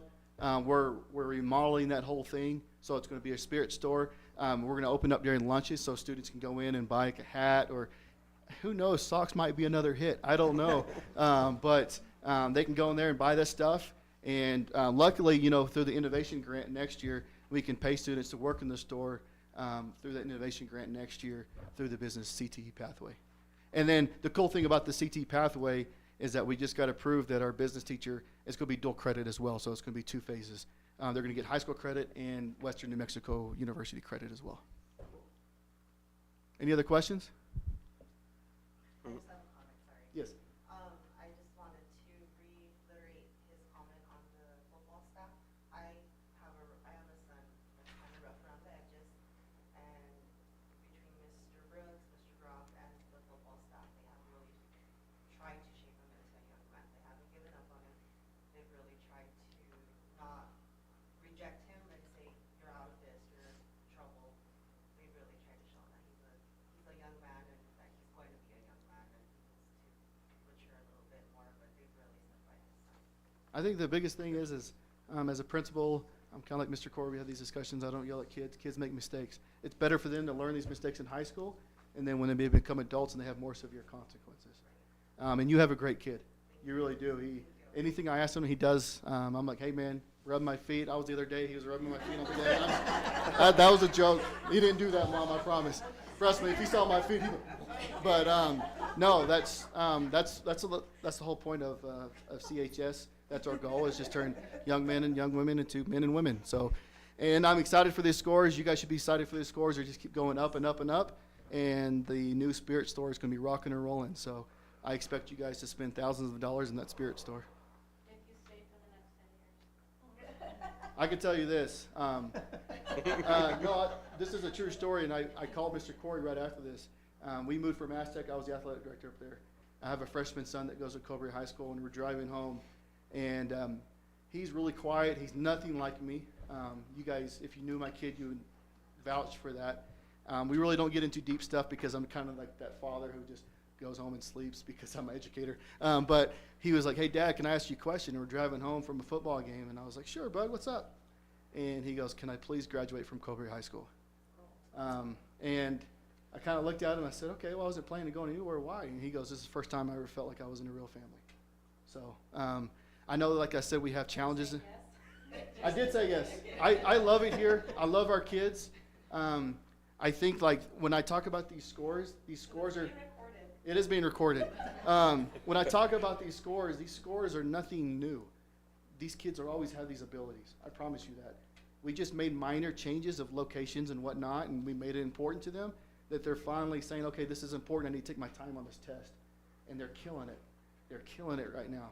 And I can tell you right now, I can walk through the hallway, and I'll get 30 to 80 fist bumps. Hey, Mr. Crop, Mr. Crop. We got great kids in this community. I love this community. I can't wait for my son to graduate from this community because he loves his teammates. He loves his coaches. Hates his principal. That's fine. But it's just like I know it's tough. Some days being an educator is tough. Being a parent is tough. But I can promise you, there's good things going within our buildings and our walls, and I'm so excited to be part of this.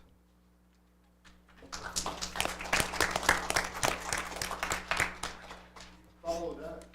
Just follow that. Next is Bayard Elementary and the acting principal, Wendy Taup.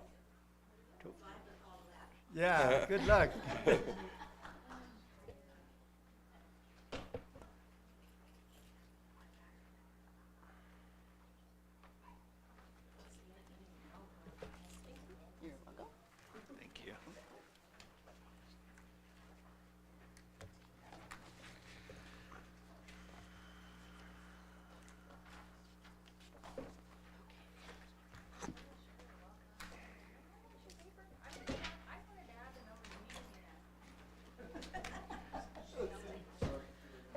He's not staying for support?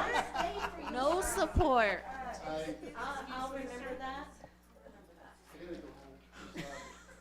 Sorry. Thank you, guys. Thank you. Minus 5 points. Okay, I'll try to make this quick. This is my 6th day as acting principal, so little grace, please. But, so what I have for you is the first page talks about Bayard goals, our dash plan, and I included the dash plan. When I met with our MLSS coach, we realized that we need to look at our dash plan and our MLSS plan, and we need to amend it and make it so that it matches. So that's one of our first things that we're going to do.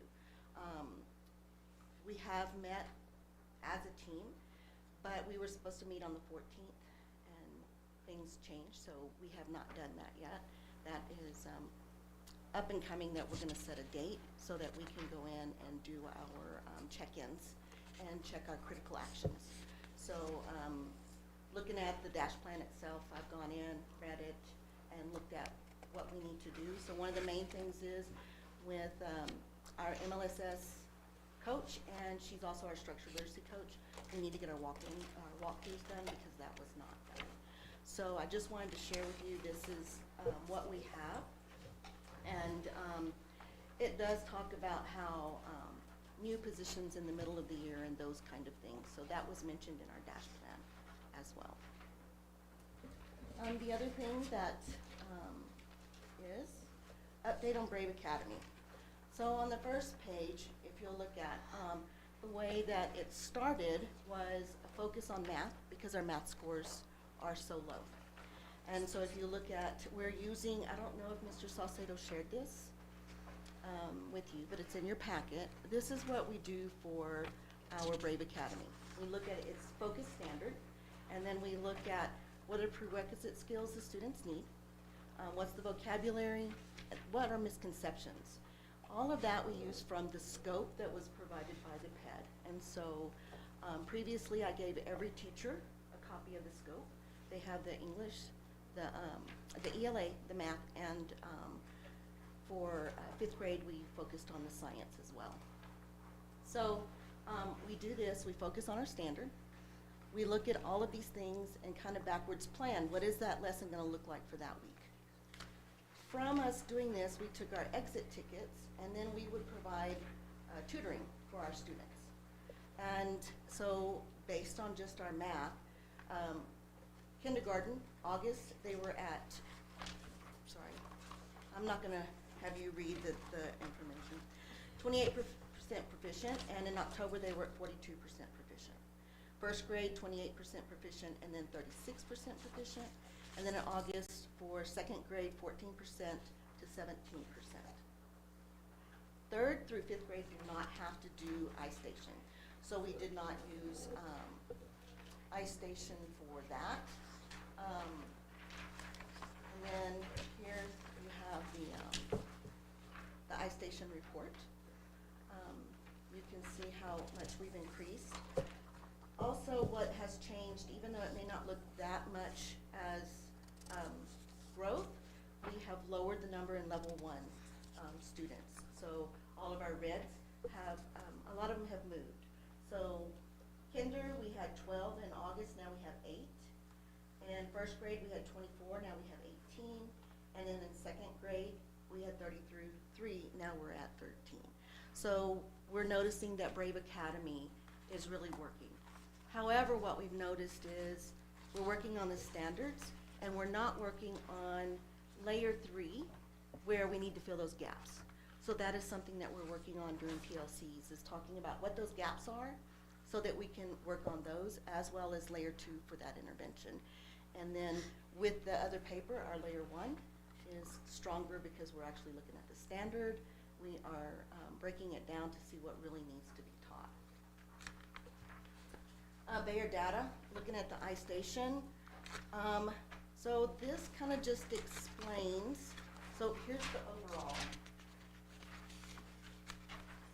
Corey's here, he could have caught that. If you look at this one, you'll see that there is a decrease for 3rd grade and a decrease for 5th grade.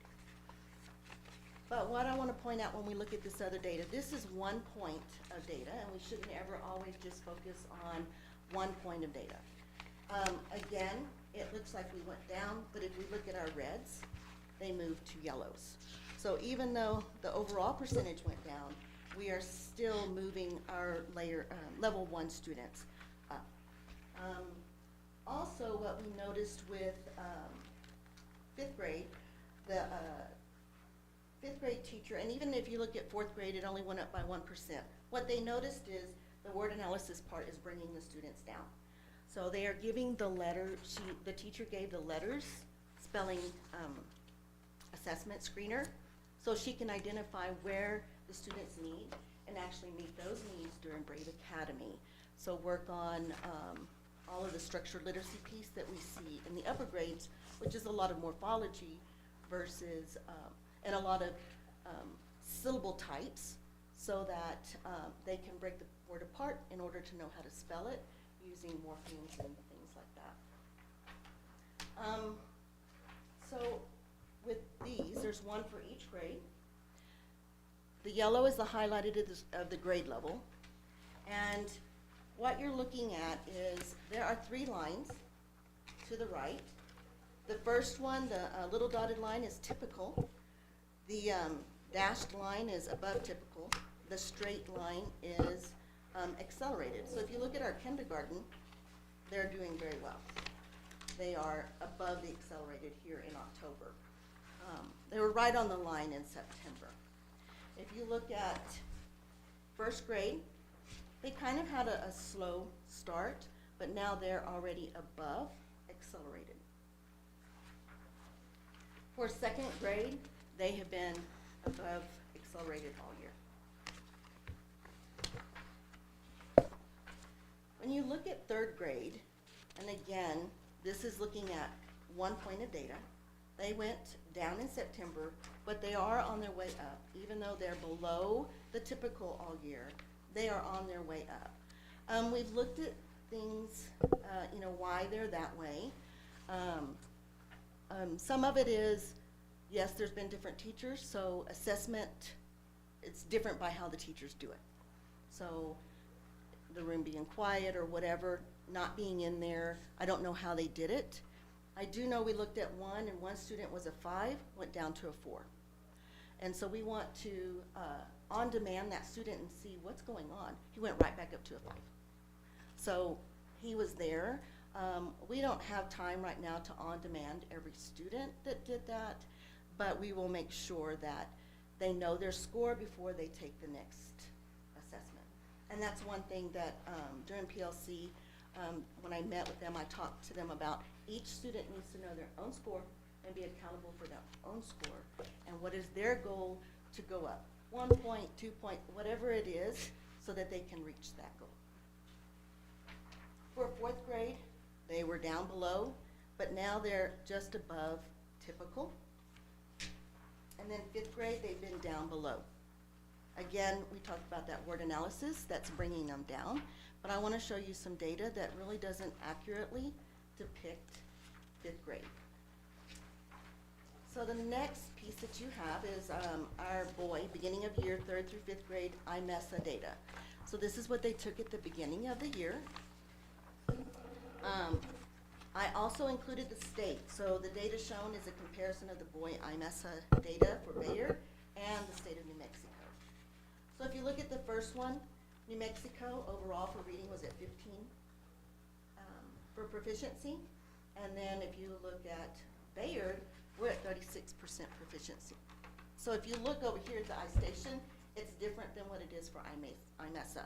So having more points of data, trying to triangulate it, is going to make us have a better understanding where the students are. I don't know why, but third grade printed this way. On the back is language usage. The state is 14, Bayard is at 20. And then for mathematics, I believe we're at 4, so the state is, that would be 99, so they have 1. So we're above for that. For 4th grade, for reading, the state was at 22, Bayard is at 28. For 4th grade language arts, the state is at 30 and Bayard is at 24. And then for math, we have none that were proficient. I was trying to analyze that myself because they did well for the district and in the state last year in 3rd grade. So I'm trying to figure out what standards there are that are not there or that they weren't exposed to figure out why we didn't have any that were proficient.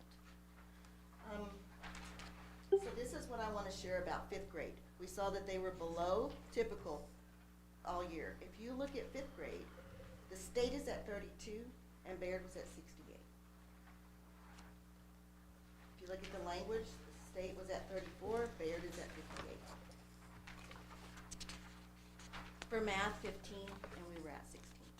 So making sure that we really look at all points of data and trying to identify what it is.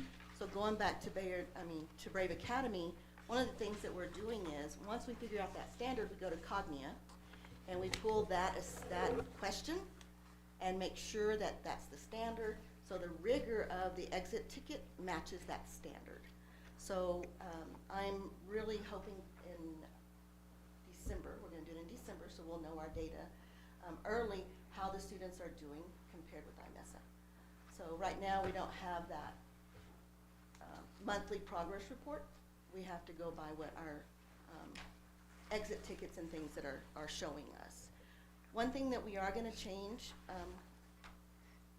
looking at some of the data, is, especially in the lower grades and 4th and 3rd, instead of only focusing on math for Brave Academy, the 1st and the 3rd month, third Monday, we will focus on math, and on the 2nd and 4th, we'll focus on ELA. So now we're going to have a focus every other month, so that gives teachers time to really prepare, go in, look at what the students need in either iStation or whatever, to work on layer 3 interventions. Because with Brave Academy, it's more like layer 2. We're not really filling in, closing those gaps in order to do what they need at grade level. Upcoming events, I included my week at a glance, so you can see we have a lot of things going on, especially this week with Red Ribbon, NDI, Halloween Carnival, Trunk or Treat. But at the bottom, we have a lot of upcoming events, our synchronous and our asynchronous, and we've been working on that. What's that going to look like for different grades, and how are you preparing your students?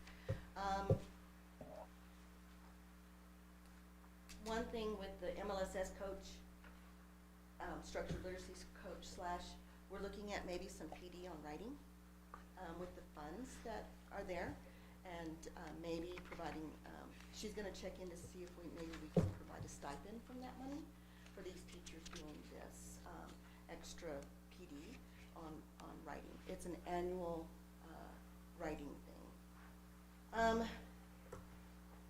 iReady will be coming up as well, so these are upcoming. One of the things I did ask the music teacher today, I would like to see if we can come up with a Brave song for Bayard, something, so that we have our own song to work on. And so he said he's going to have the 5th graders work on writing that song.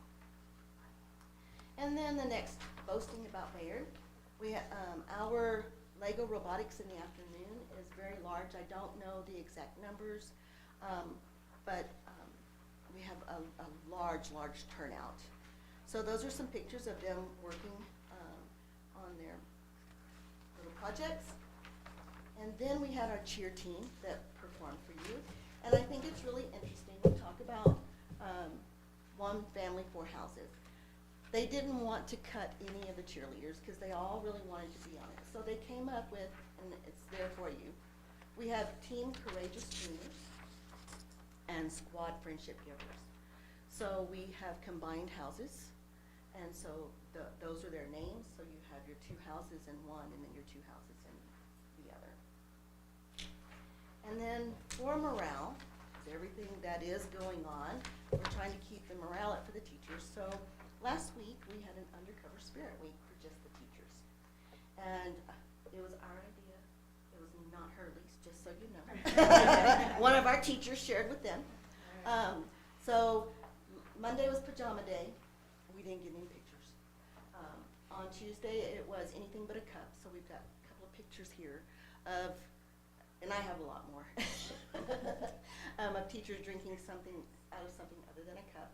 Then Wednesday was Socks and Sandals Day. And then Thursday, it was just a really busy day for me. I did get a picture, but I couldn't get it to download. It was Fake an Injury. And we had kids so worried about some of the teachers.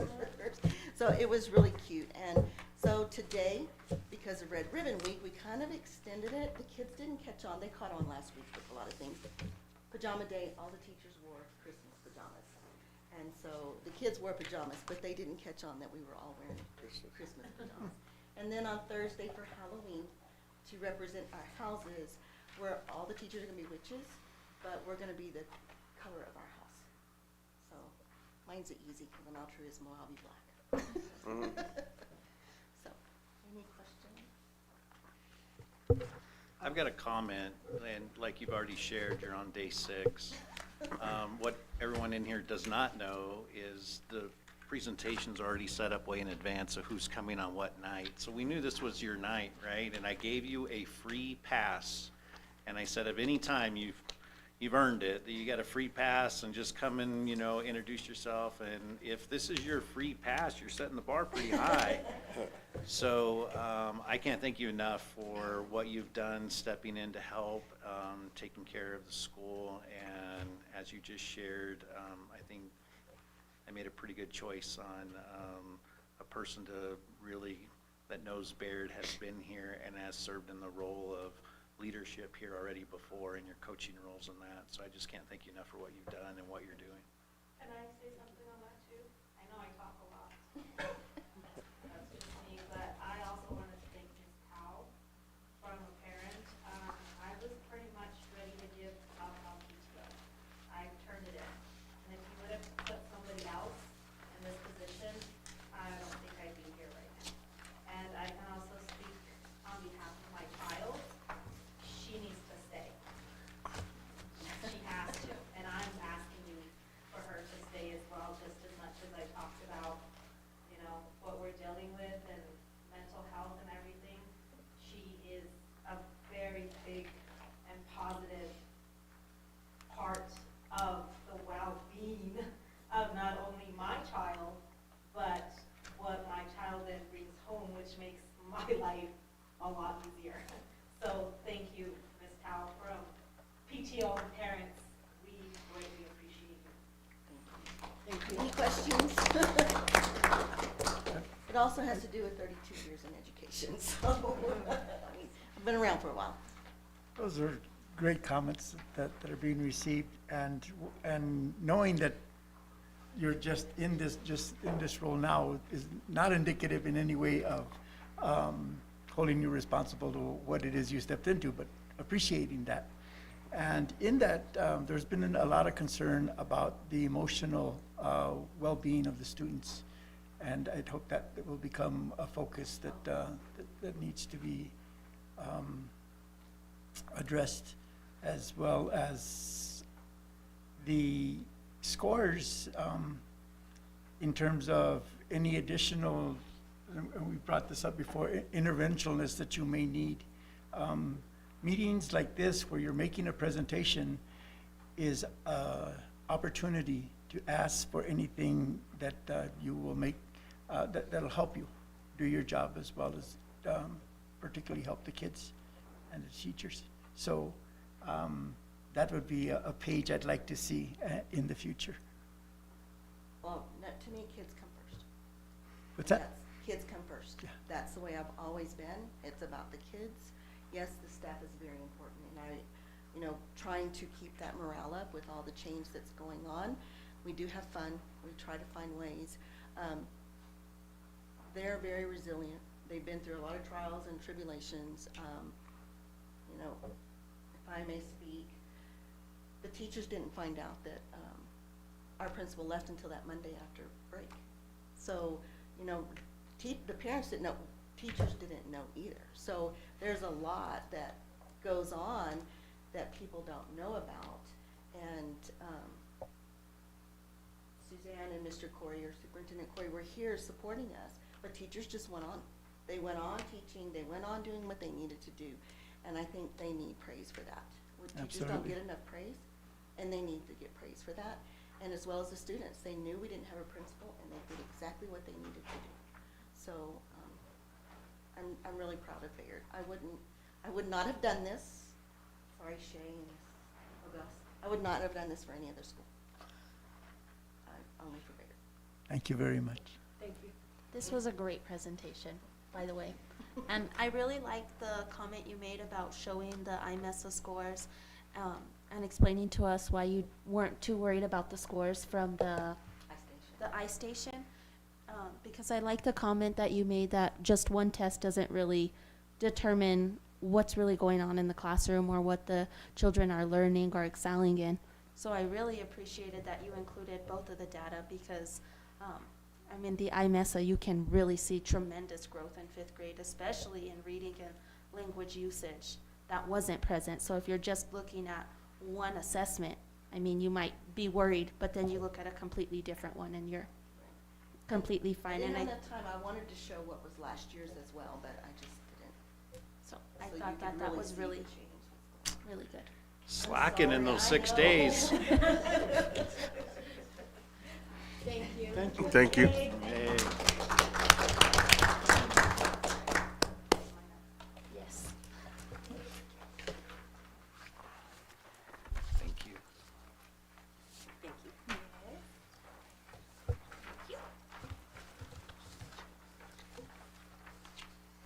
Thank you.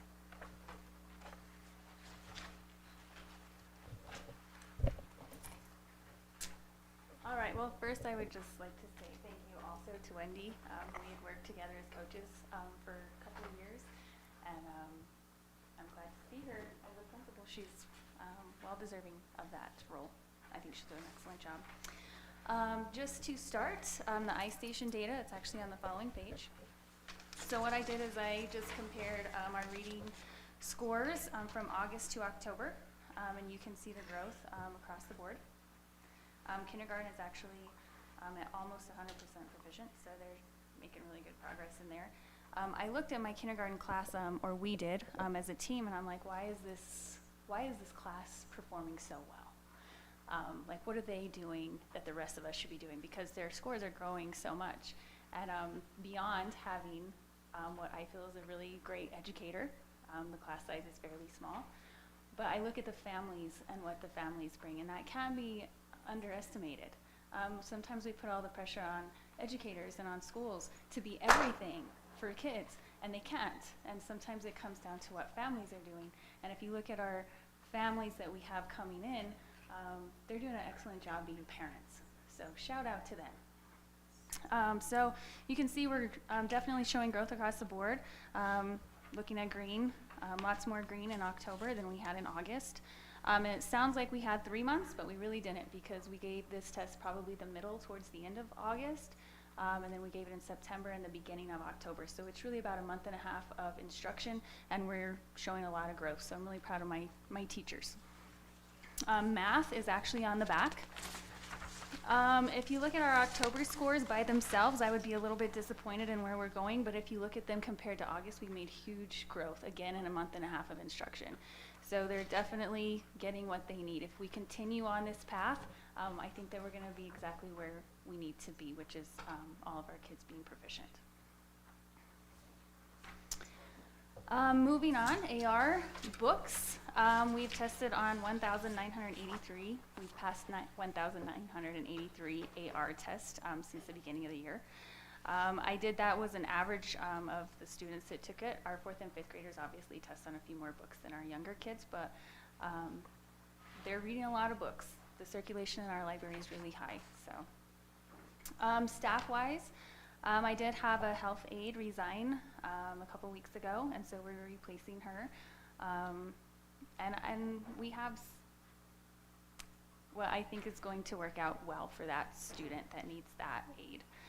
In pre-K, my pre-K aide had a baby today, and we have a substitute in that class that actually worked out really great for us in that capacity as well.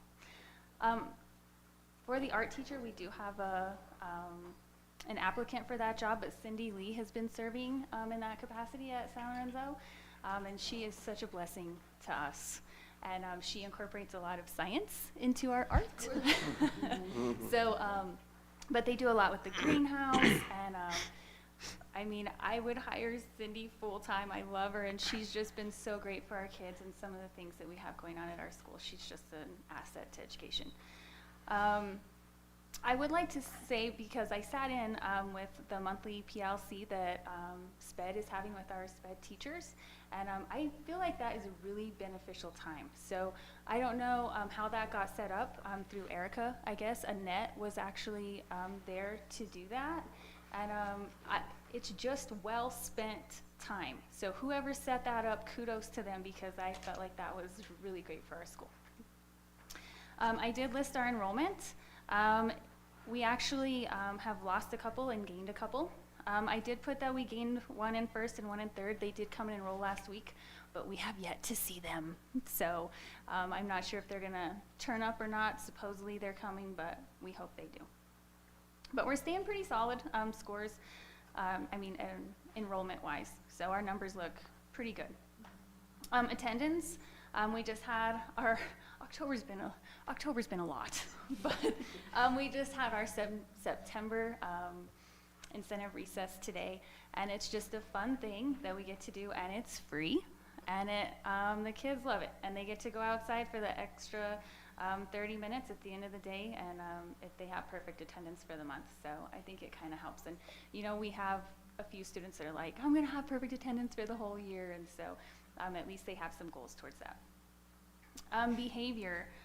I have only had 2 referrals in October. Now this is things that kids have been written up for. So we have the regular tattletales or the, you know, little incidences on the playground or whatnot, but these are major things. They were both theft, actually.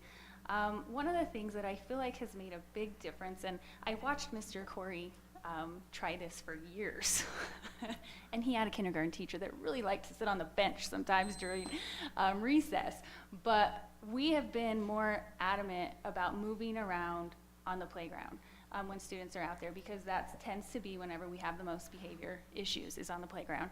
And it was a small change that made a big difference. We have at least 2 teachers. At our school, we all do recess together because we're not very big.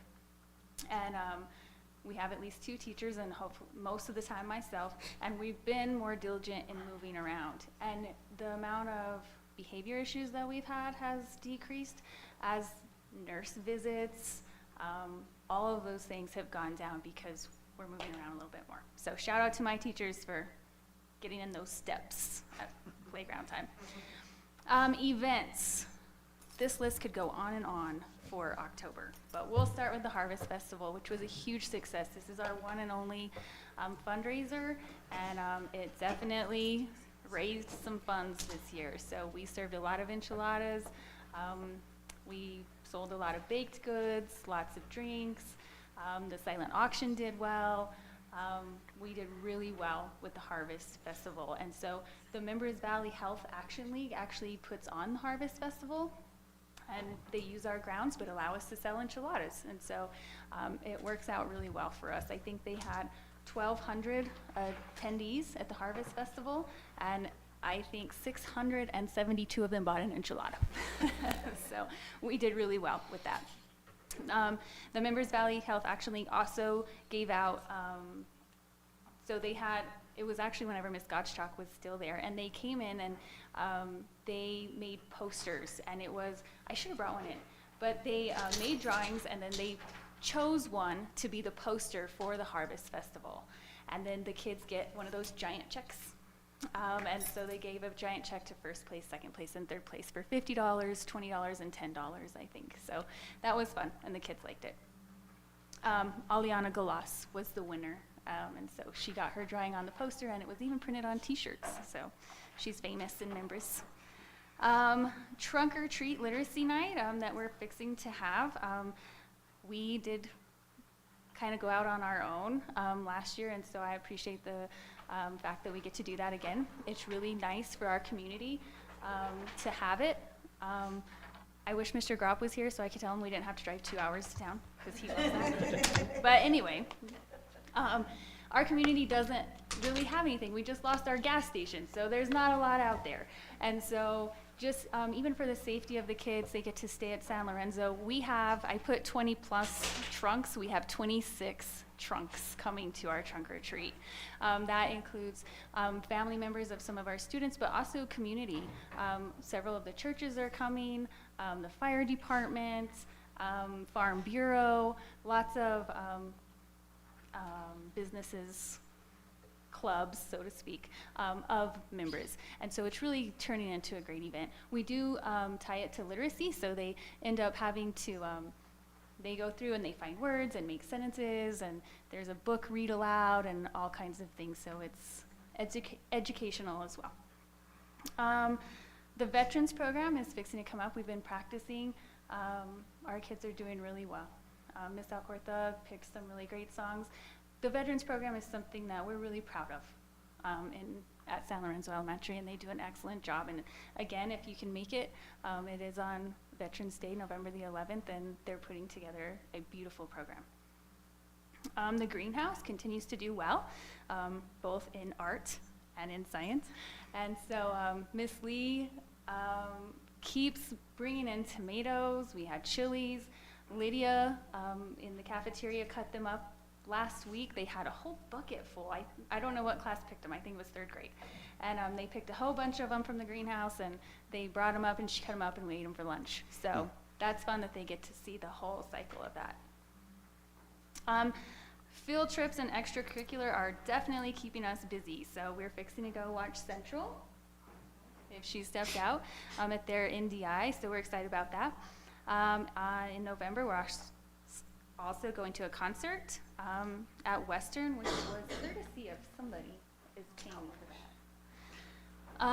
We went to the pre-K and kindergarten, went to the corn maze. Central Elementary also set up a mine tour. I've been waiting to take kids on a tour of that mine for years, and they're finally going to let us go. So I don't know if we get to go down into the pit, but at least we get to go. So thank you to Ms. Ogas for setting that up. Wonders on Wheels was at our school last week, and it's like a little field trip that shows up in your parking lot. It's a huge bus that came.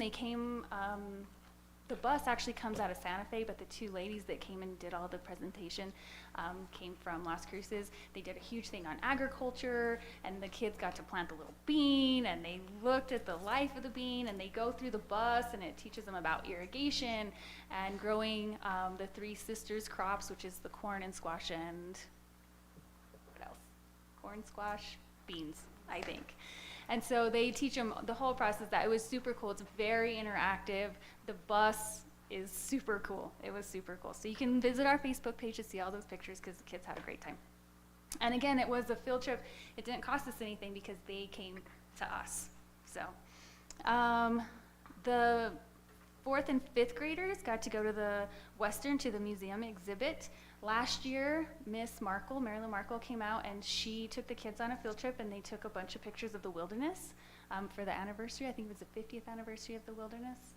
And so they went out, and the kids took all these pictures, and they brought them back, and she was able to develop a lot of them, and they made an exhibit at Western out of those photographs. And so the kids got to go on a field trip to look at them there. And just putting it out there, we actually got a lot of compliments on their behavior on that trip. So thank you to 4th and 5th grade. Marilyn Markle also came out. They made clay, so that was fun. Our after-school science program's going well. They were doing something with lasers, I want to say, last week, and they were very excited. And we also had an entry in the Grant County Fair that our kids won some ribbons, so that's always fun. Our house competitions are kind of hard. They are super fun, the kids love them, but finding the time to do these things is kind of hard sometimes. So we were doing them on Friday afternoons, and then we were gonna move them to Wednesday afternoons because we don't have specials, and we're 2 weeks in and we've missed it. So we've gotta get back on track for those. To make up for that today though, for the kickoff of Red Ribbon Week, I'll give Miss Fowler a huge shout out because she just did the best assembly I have ever been to. And those kids were eating gummy worms out of whipped cream and doing mummy turns. I mean, it was a whole thing, but they loved it. It was super. It was a little chaotic for me, but it was fun. It was fun. Our dash plan continues to keep. We're making progress on this. So formative assessments is what we're looking for. I know you guys have looked at that already, but we are making progress in these areas and interventions. So we've had to make a few adjustments to that for our 30-day plan, and we'll have to make a couple more for our 60-day plan, but we're making progress in those areas. We did purchase, and I wish I would have wrote down the name of the company. Is it Lumos? And so I feel like I want to give our kids the best shot at success that they can get. And so sometimes if I've watched kids take the iMessa test and the new Messa test, and sometimes it's how the information is presented to them that's new. And so it doesn't always look like what instruction looks like. So sometimes just because they know a concept, sometimes they're not able to apply that because it looks different. And so this actually came up, and I emailed Suzanne, and I'm like, I really want to order this. And so what it is it's a workbook and an online program and it's not a curriculum, and it's not lessons, it's just practice of what the test actually looks like. The rigor is there, the format's there, the structure's there, what it looks like. So whenever they get to the test, which doesn't mean everything, but it is how we're judged. So, I think it's gonna help them out. We talked about it as a team, and it was something that we wanted to do, especially in math, but we looked at the ELA, we liked it too, and so those, I actually put in the PO today, so hopefully they get delivered soon. Inclusion, we were observed by the Southwest REC. We got good feedback from them, but they did give us some areas that we can grow, and so we plan to do that too. One of our areas is we are doing inclusion, but we're not really doing co-teaching. It's more of a aid model, and that works for us right now, but it could definitely be better. So we were happy to have that. Val comes in, and she is just so knowledgeable about so many things that I just pick her brain the whole time she's there. But anyway, we were happy to get that feedback.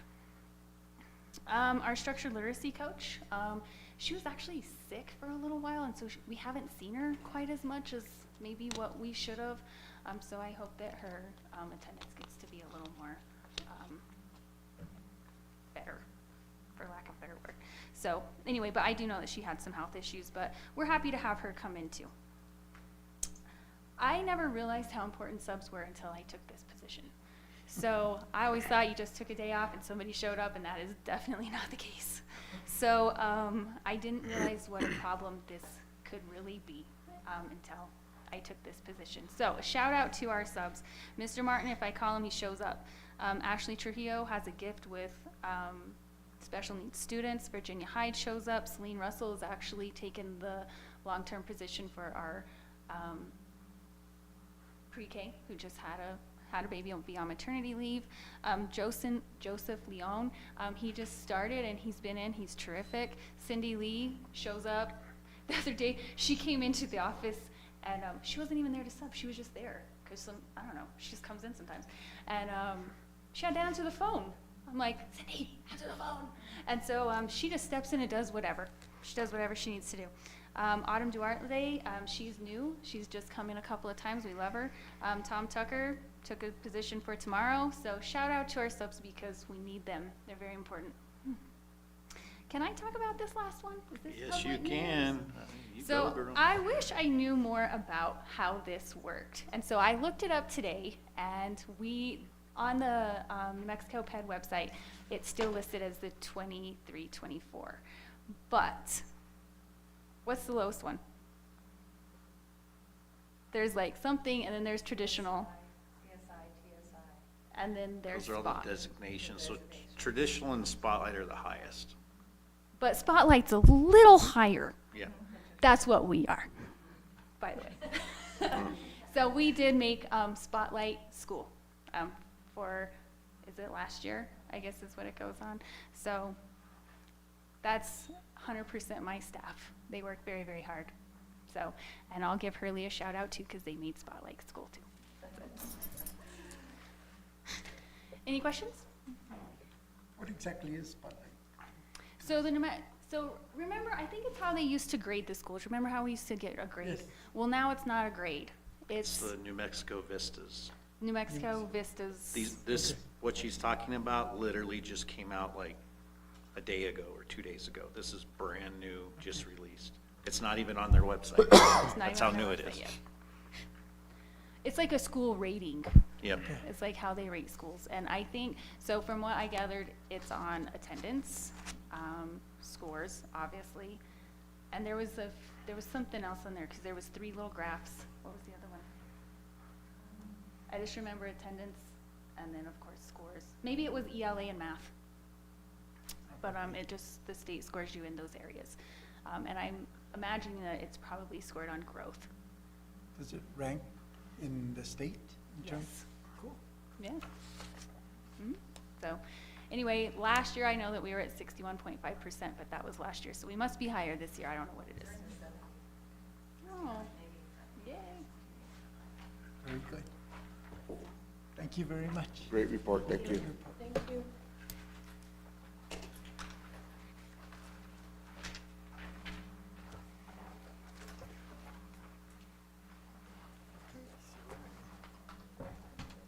This is now a report of Director of Academics and Suzanne Chavita.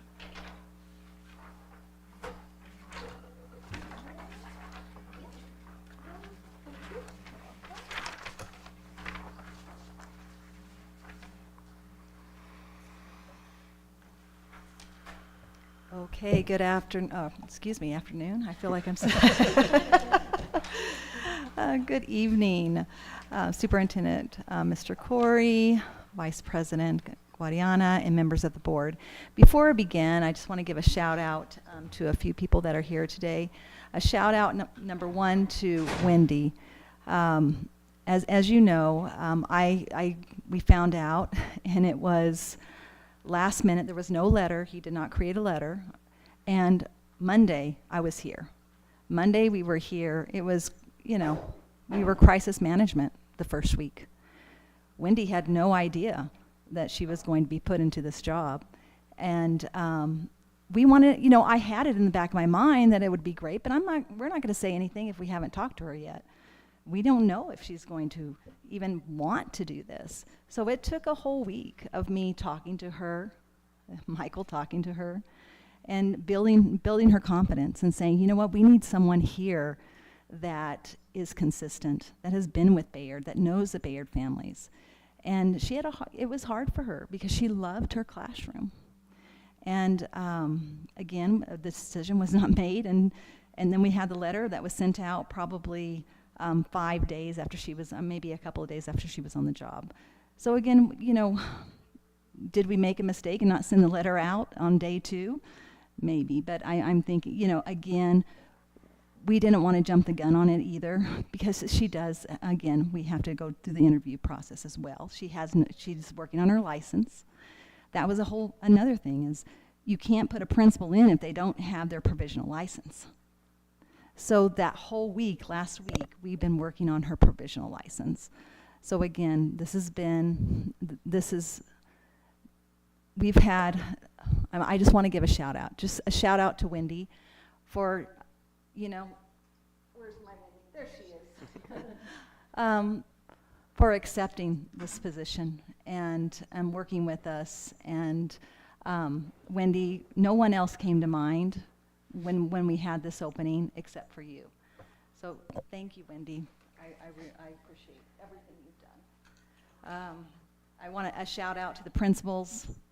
You know, I'm so glad that we're doing this now because, you know, they're highlighting all the wonderful things that they're doing in their schools. So when it comes to data, I don't have to do much because they've already presented their data and it's current. And again, shout out to our principals. So today, as you all know, in a small school district, we wear many, many hats, and I do that as well. I am the Federal Programs Director, and I will be presenting on the federal grants today. So I tried to make it really simple. It's really a 2-pager, but where we're spending our money, okay? Now, remember, money can be moved around a little bit here and there. If you see that you're not spending all of it on PD, then you move it around. You go into January and say, gosh, you know what? We're not spending as much on PD, so let's move it into supplies and materials. Because we don't know what's happening at PED, right? We don't know what type of PD they're pushing out until that year. These grants are done in March, right? So I don't know what PD NMPED pushes out until September, October, November, December. So sometimes we do have to move monies around. So our Title I, so we have Title I, Title II, Title III, and Title IV. Those are our 4 titles. So Title I, we received $373,000 approximately. I can pay my whole salary out of Title I because I am the Federal Programs Director. But because I wear many hats, I only pull a portion of it, okay? So I pull $20,000 of my salary. Building allocations are approximately $100,000. With that, supplies and materials and maybe PD, field trips, things like that. Parent engagement is $25,000. Those are for family nights. And we divided that up equally amongst schools. So each school, we have the parent center in there. So each school gets about approximately $4,000. Staff development, I have 10. Summer school, I moved some money around. Last year we had a summer school. It was, the buses were $30,000 for summer school. I was so surprised. And PED gave us 2. So I was like, okay, well then I need to put more in summer school. And I didn't see that bill until later, so I had to move some money around. So now I feel that $100,000 hopefully will get us through on summer school. After school is $40,000. That pays for our salaries for our steaming ahead. As Wendy noted today, Bayard has, I want to say, approximately 50 to 60 kids in after school. I mean, that is exceptional.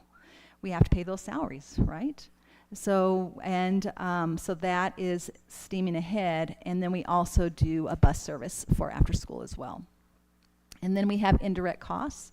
Indirect costs are associated with the person that is doing the grant, which was me, right? So they paid, so that $20,000 just goes back and helps pay for my time doing the grant, okay? In the homeless and foster, we had $5,500, and then subs to cover teachers attending PD, and SAT stipends, I put about 50 in that. We do pay stipends to our interventionists who are the leads of the SAT because it's a lot of work. And then subs to cover PD is 50. So that is our Title I. Then we go to Title II. Title II focuses on educator growth. Growth, we have a mentorship programs, and I put about 5,000. I might need to move some money on that one, but so far it looks pretty good. When you have alternative teachers, we had 2 at the beginning of the year that were alternatives. Those are teachers that have different degrees that come in and say, you know what, I want a teaching degree. You can get a teaching degree going through these alternative programs in 1 year. And this is the LEAP program. And this is a program that Wendy's going through as well. She is going to be going through the principal program. So it takes 1 year, and we have 1 LEAP teacher. And they go to Albuquerque a couple of times, and then they have meetings online. And we pay for the registration for that LEAP teacher, which is approximately, I want to say $3,000. And then her meals and her hotel. We pay stipends to mentors. We do have mentors for new teachers or teachers who need support in the Cobre schools. So we do pay stipends to mentors. We have a new teacher program through the SWREC, which is really a neat program. They just started this year. So our brand new teachers who just got out of college, this is the program for them. And so we have 2 of those teachers. We have both of them, I think, are at Central. And then I mentioned again, we have a Cobre mentorship program as well. And those, we ended up putting teachers that are more like alternative teachers in that program and some other teachers that need support. And we have about 3 teachers there. So I put 5,000 in there. I might have to move some around. Then we go to professional development, which we have about 23,000 in. For professional development, I'll go into a little more detail on what we're doing for that. We have all our principals are going through the Thrive principal training. We're sending our 2 principals from the high school to Ron Clark. The principals went to MCEL, and that was in July. We have our iReady math coaching, which is happening in a couple of weeks. Again, LEAP is in there, and then we talked about our Beyond Textbooks last board meeting. So I set up the Beyond Textbooks training today, so we'll be having a training in November for key teachers. There's only 1 or 2 key teachers that will attend that, and then we'll have a principal training in December, and then we'll do the soft rollout in January. And then, of course, we have in open SciEd stipends. I believe in paying teacher stipends for their extra work that they do. And we piloted this program. And PET is very appreciative of Cobre because we pilot a lot of programs. And they call me and they're like, okay, we have this great program for open SciEd. Would you be willing to try it? I was like, perfect, because we don't have a science curriculum in elementary. So this is perfect. And if we don't like it, then we do this. And we say thank you for the 3 years. We're going on to something else. And with that, teachers do attend some trainings in Albuquerque. They also meet with some coaches during the year, and they also receive a stipend through us as well. And then you have your indirect cost associated with the $46,000, and usually it's a 5.77% indirect cost for me doing the grant. So then you go into Title III, which is approximately $5,000, and what we're doing on that, we used to, for our EL students, we don't have a whole lot. We have approximately, I think, 8 at Bayard, 6 at Central, one at, we have very, very few in the elementaries. We have the majority of our ELs in middle and high. So we have approximately, I think, 50-something. We used to put some of the EL students for extra support on Imagine Learning. And the more I looked at it, I'm like, you know what? We can't just put them on a program. We already have so many programs, and I know Emery can attest to this. We need to back away from some of our computer programs. So I thought this year we got to do something different. So what we decided we would do is we would tutor those students in the EL in the afternoon, and we have Damara Slanders at Snell, and she tutors some of our EL students as well. Okay, and that is very little money. And it's based on our numbers. That's why we get the 5,000, is based on only the 50 students. Then you go into our last title, which is Title IV, and that's for academic enrichment. So the community has voted very loudly that they really want a mariachi. And we listened because we also felt that that was important. So what we've done is Damaris, who's our Spanish teacher, she also teaches mariachi. I cannot pull her whole salary out of that because she does teach Spanish. So I could only pull out a portion. So $20,000 comes, we pull her part of her salary out of academic enrichment. So that doesn't leave much after that. We do a little bit of a social worker in there, and then I must do some technology. So I do $25, one charger. Okay? So yes. real quick with the mariachi. Yes, sir. How does that go with equipment and yes, uniforms? last year they were, I put them on last year for the first time. Last year we were able to pull all the instruments and the uniforms out of Title IV. Okay. So yes, we did that the first year. So then you go into our grant, rural and low incomes. We received $28,000. With that, we employ Mr. Rosa at Bayard Elementary. Mr. Rosa has been a wonderful asset to Bayard. I remember when I brought him on, I begged and pleaded if he would come back. And he said, only if you don't make me do lesson plans and I get to take Friday and Monday off and come in at 9. I'm like, you got it. Literally, that was our conversation. And what? Does that really work? And it does. I mean, he is amazing. He is a wealth of, I mean, he taught for 30-something years. He knows math like the back of his hand. So when we talked about that fourth grade doesn't, you know, has a student teacher, has Wendy's student teacher in there, we have Mr. Rosa in there on Wednesdays. So Mr. Rosa is teaching the math class on that day. He teaches the math and also teaches the math lessons in the third grade class as well. So when we talk about co-teaching, it's true co-teaching in third and fourth grade when it comes to math. And then what grade? And fifth too. Yes, and fifth. And then you have my indirect costs in there as well.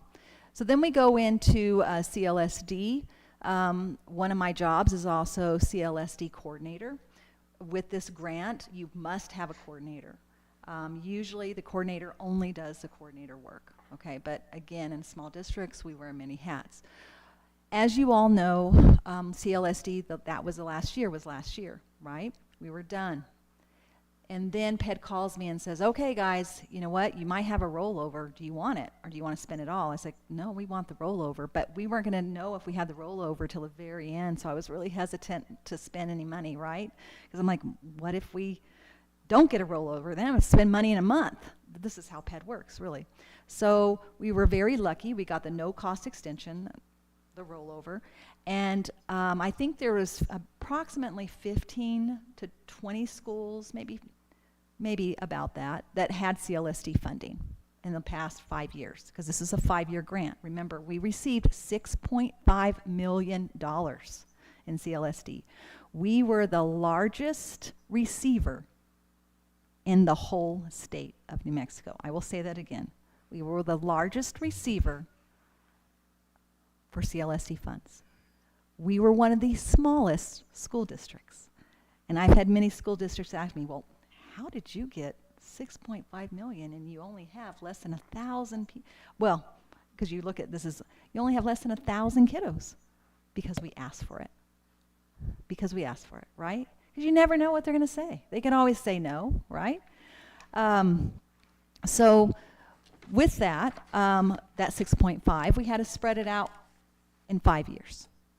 Well, last year we had some extras, so I said, okay, well, let's hold on to it, because then we can hire our interventionists for next year, right?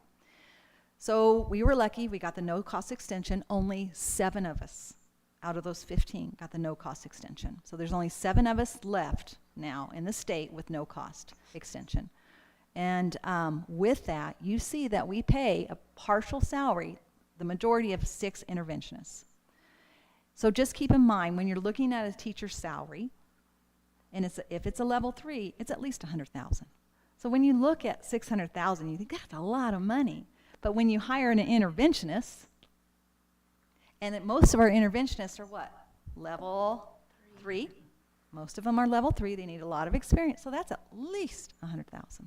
So when you're talking about $600,000, it's not a lot. But again, we'll take it, right? We're happy.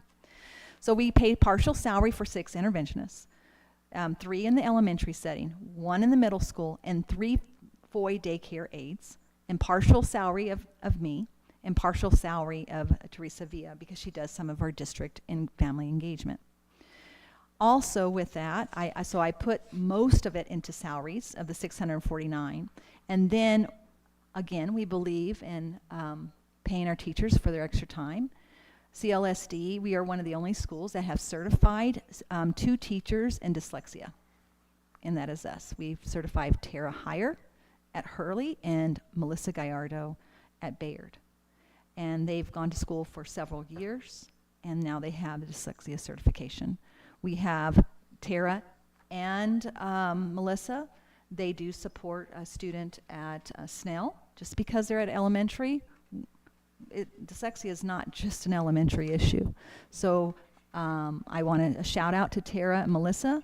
They have worked it into their schedules where they go to Snell Middle School and they work there for an hour in the morning, and then they come back over here and go back to their schools and pull their groups. Okay, so let's go on to the second page, which is structured literacy grant. Again, structured literacy grant is not something everybody gets. We have to apply for this grant. And grants are not a simple process. They're usually not a one-pager. So another shout out to our principals and our teachers. You know, I pushed this grant to them. I said, you guys need to write it. I can't write it because I don't know some of the ins and outs of your school. So it took them a week, and we all four elementaries got the grant because it's only for elementaries. And we received $25,000 for each elementary school. This was announced in our CLSD convening. We have a literacy convening at the end of June, and they make a big presentation, a PowerPoint. It's a big deal of the winners of this grant. And I'm just proud to say that we have all four of our elementaries that received this grant. And with that, I bring that $25,000 and I help pay the interventionists, right? Because that $649 doesn't pay for all their salaries. So this helps a little bit. So then we go into the innovation zones. Last year we received 250. This year I did ask for more. I asked for more, but I got 280. But I was like, okay, it's 30,000 more than we got last year. Most of this money is going into student salaries. And what I do is I look at it again in February and March, and if I see any leftovers, I throw it in there. We have kids that want to work. They want to work. They're very excited. We have kids that receive their first paycheck ever, and they're like, what? This is what working hard does? I was like, yeah, that's right. So the majority of it goes into salaries, and then purchase services is, we talked about it before. We had Shane here the other day, Shane Stevens. He was a game changer for us, right? There's only so much we can do in a small district, and I thought, we can't have Teresa. I'm not able to go out into the community and build these partnerships. I don't have the time. The principals don't have the time. Teresa doesn't have the time. So we talked to Silver, and they're like, you know what? We're hiring somebody. Do you want to go in halfers with us? I would love to go. And of course, they were very kind. Obviously, we're not paying half. We're paying less than half for Shane's salary. But they were very kind, and they let us go in half with them. So Shane comes and he works here in the school district for 2 days. Again, building partnerships with those community businesses. And as Shane mentioned, he said, I thought Silver was awesome. I will come over here to this area. He goes, we had 50 partnerships in a matter of a week. We don't even have that in Silver. I said, and again, that's the Cobre schools for you. So he was very impressed. And again, we have, I think we have approximately almost 30 kids working with innovation zones. And then I put in about 30,000 into CTE conferences. Okay, and again, if we don't use all that in February or March, I'll just move that up to student salaries, and then we'll have some kids working in the summer. Okay? And then you go into your high school grants, which is Carl Perkins, and you have Next Gen. Those are your CTE grants. You have 15,000 in Carl Perkins, not much, right? And then you have Next Gen, which you have approximately 90. Most of these grants, what I did with Corey is I told him, let's do a lot of supplies out of these two grants, and let's do mostly student salaries out of innovation zones. So that's what we've done. It's mostly supplies, student travel. We have, Skills USA.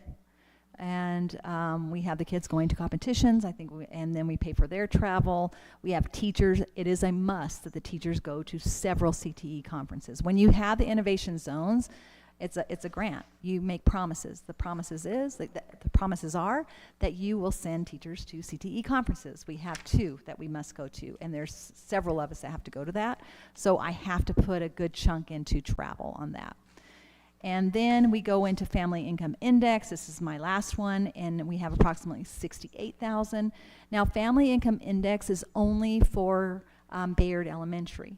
And I know we've discussed this before, that Family Income Index is based on the income of families in that from their income tax, right?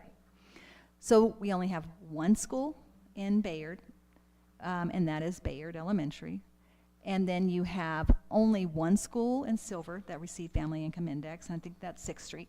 You have 2 schools in Deming, and then you have, I think, 3 schools in Las Cruces. So not many schools get Family Income Index. So with that, I pay part of Melissa's salary with that. I pay 60 of that. And then you can see I grabbed 25 of Melissa's salary from structured literacy. Still not enough. And then I pay the rest out of CLSD. And then we have after-school tutoring. We have yoga here at Bayard Elementary. Bayard's the only one that does yoga. Thank you. A shout out to our PE teacher, Amber Shea, for doing the yoga. And then steaming ahead. And that's not going to get very far, 8,000. So you know that I have to braid the funding with the Title I to help with the after-school salaries, because 8,000 will last maybe 2 months, if that. Any questions in regards to the title applications in the federal and state grants? Yes, ma'am. Your salaries for students, Yes, ma'am.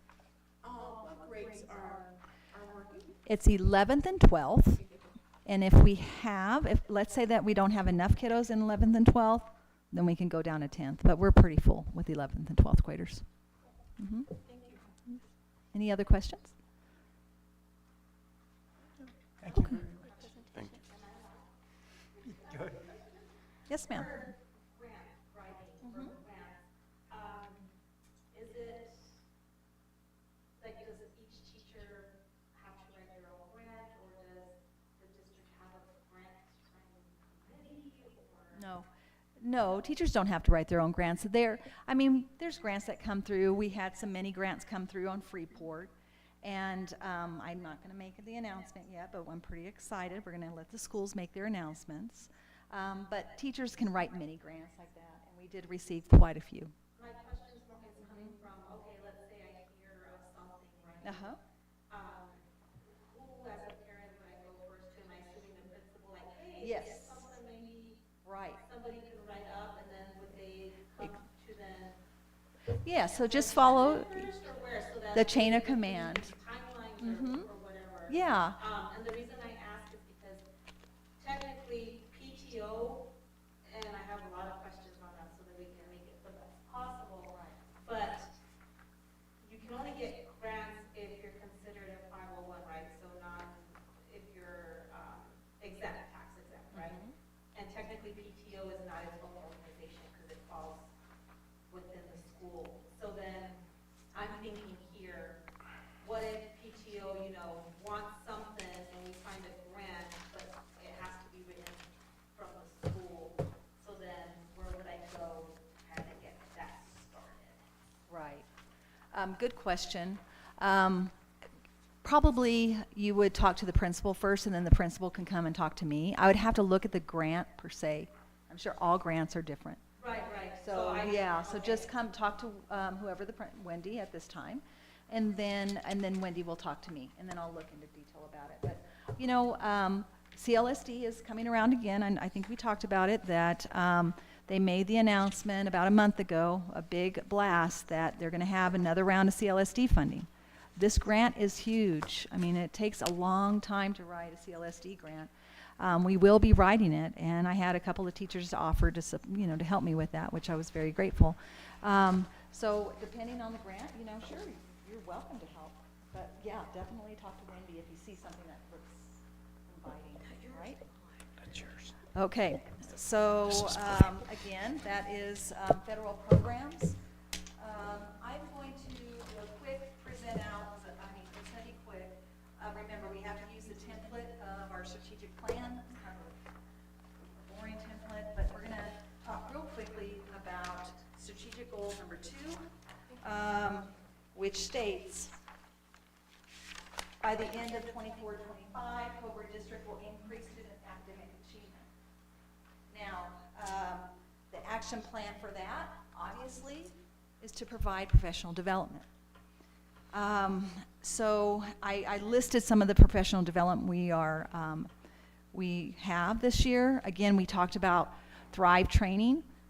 Now, this was a big endeavor for us because we have every single principal gone on one day.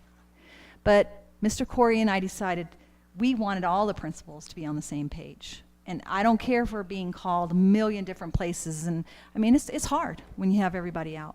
But I feel like this trumps. We want to make sure that every principal is on the same page when it comes to walkthroughs and corrective and observation feedback cycles, right?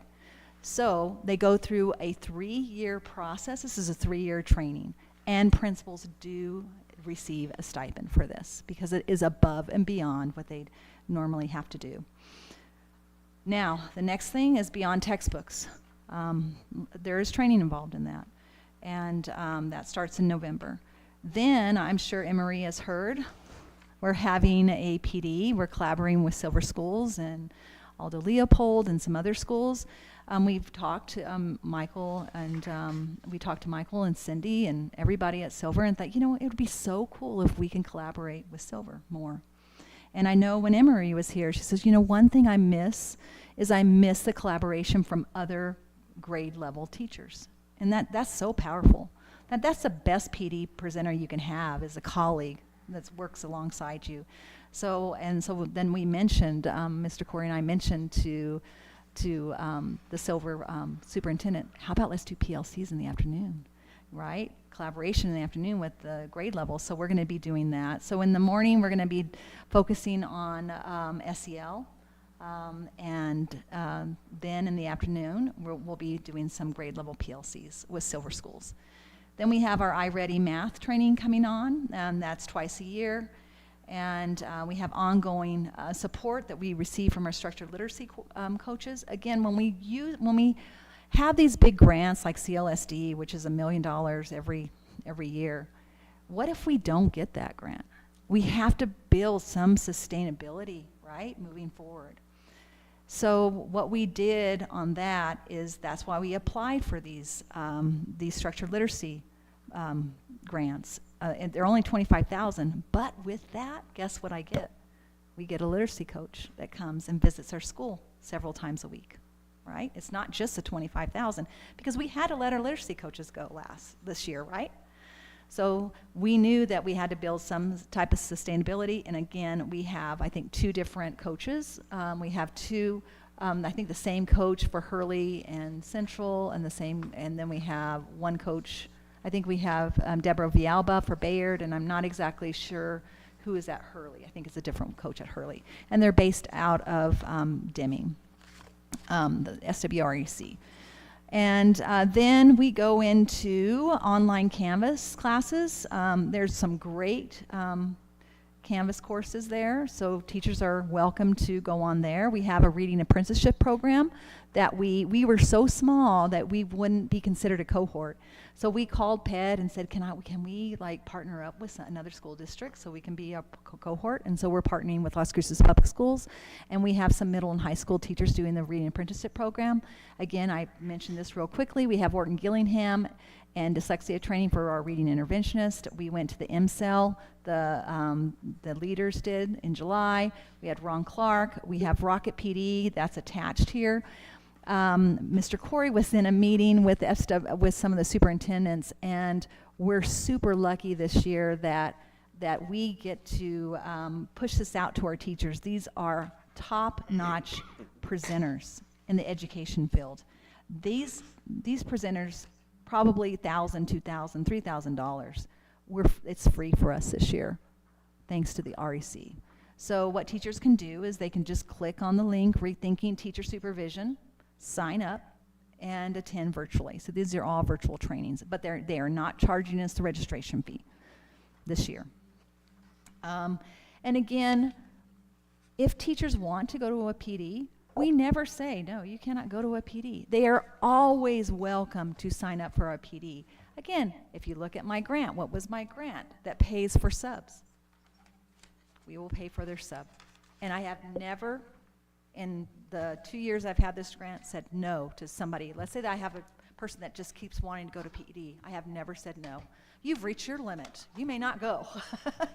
So we always have funds to cover a substitute and to cover the registration fee. Like again, I will move money around, and I will find money for the registration fees if I need to. And then we talked about our mentorship programs as well. And attached to this is our training on Friday, our partnership with Silver. We have Dominic Capello. He wrote the book on ACEs. He is coming and presenting. And then, again, I talked about Rocket PD. So that's addressing our goal of providing professional development opportunities to enhance instructional strategies. And lastly, I'm going to really quickly share this. This is strategic goal number 2. And this is talking about increasing percentage of students and proficiency. And I know principals have mentioned their current scores. I wanted to attach the historical and trend data so you have that. So you can look at the beginning of the year, middle of the year, end of the year for the last 2 or 3 years, right? So you have that all. Please save it. This is super important, right? Because I know you were asking, Yes. what about last year's high school? Of course, I think it was 30-something. I'll have to check on that. It's there. But keep this. This is something, I keep it at my fingertips. And I use this, I have to use this for every grant that I apply for. So I use it constantly, over and over and over again. Now, I'm going to be changing it. What month will I change this in? Tell me what month we have middle of the year testing, board members. Anybody remember our middle of the year? Do we have what? When do we have our middle of the year testing? November? No? January. No? No? First week in December. December. We thought about it because the testing window is open. So PED does that. PED says you can do middle of the year either in January or you can do it in December. We thought long and hard and said, I don't want my kids on a 2-week break. They're going to forget everything. So we make sure, and we do. Now December's crazy. We know what December, but we get better test scores and in December. So please pray for teachers in December. You will have middle of the year data. I will update I will update my scores and add my MOY in December. And I think I'm done. So any questions in regards to data? And again, with data, we want to provide high quality curriculum, right? So part of this is, what is our initiative? How are we going to increase those scores? It's by providing that high quality curriculum. I've listed all the curriculum for you in the activity, right? And when people come to me and they say, Mrs. Chavita, I really want a supplement for, what did Shay just tell me today? She wanted a supplement for what? She wanted it for test taking skills, right? Because she wants that rigorous, she wants the kids to see what that test So they're not coming in question looks blinded. like. I will find the money. Was that a cheap? Do you think that was cheap? No, it wasn't cheap. But we will not say no. If a teacher comes to me and says, I really want this, I see that it works, even though they have their high quality instructional material, I have never said no. We will find it, and we have. So. Any questions on those 2 goals? Thank you very much. You're welcome. I really appreciate the numbers. as well Yes. as some of the things. Yes. But I also like the fact that you're tying it back to the strategic plan. Thank you. Yes, and that's Mr. Corey said, when you present, you must push it back to the plan. And so, yes, so thank you very much. Go home and enjoy your dinner. So I have to have a quick comment here. Ms. Chavita, as you can see, wears about 40 hats in our district. And then also is that call I make it Sunday night at 10 o'clock and say, hey, you know that we need some help at a school, and who shows up at 8 o'clock on Monday morning to go take care of it. And I can't tell you how much I appreciate you for doing that. And then being my, we bounce a lot of ideas off of each other. So when we're thinking about what we're gonna do and who we're gonna do it with, there's a lot of conversation that happens between us about taking care of schools and doing that. So thank you so much for being that, always advocating for kids, and then willing to jump in there in a second and say, hey, head to Bayard real quick. We're gonna need to take care of that because we just found out how many minutes ago that we're in a bad spot. So I just appreciate your flexibility and jumping in there to help. So thank you. Thank you very Thank you. much. And I too appreciate, I'm gonna talk all the time. I too appreciate you as well because the day that you did wear another hat, I hadn't seen you in over a year. You asked me how you were doing and I told you, and it was something very critical that could have been entitled, could have been a very big issue, and she took care of it then and there. And you know what I'm talking about, and it's a very personal issue that affected my child in a very personal way, and she did. She put on another hat that day, and it made a big difference, so thank you. Okay, that brings us now down to the action items, which would be to approve the minutes for the regular meeting, October 17th. I entertain a motion. I move that we approve the regular board meeting minutes of October 17th, 2024. Are there any comments about the minutes? Then I'll take a second. Second. Have a vote. All those in favor, signify by saying aye. Aye. Aye. All those opposed, same sign. Motion passes unanimously. Okay, and we go into Finance Committee report. We did not meet this last week. We're scheduled to meet the week of the 4th, after our board meeting on the 4th. And the Audit Committee also did not meet last week, but we are going to meet this Wednesday, and we're going to be discussing a charter, prospective changes on policies, and what's one other stuff?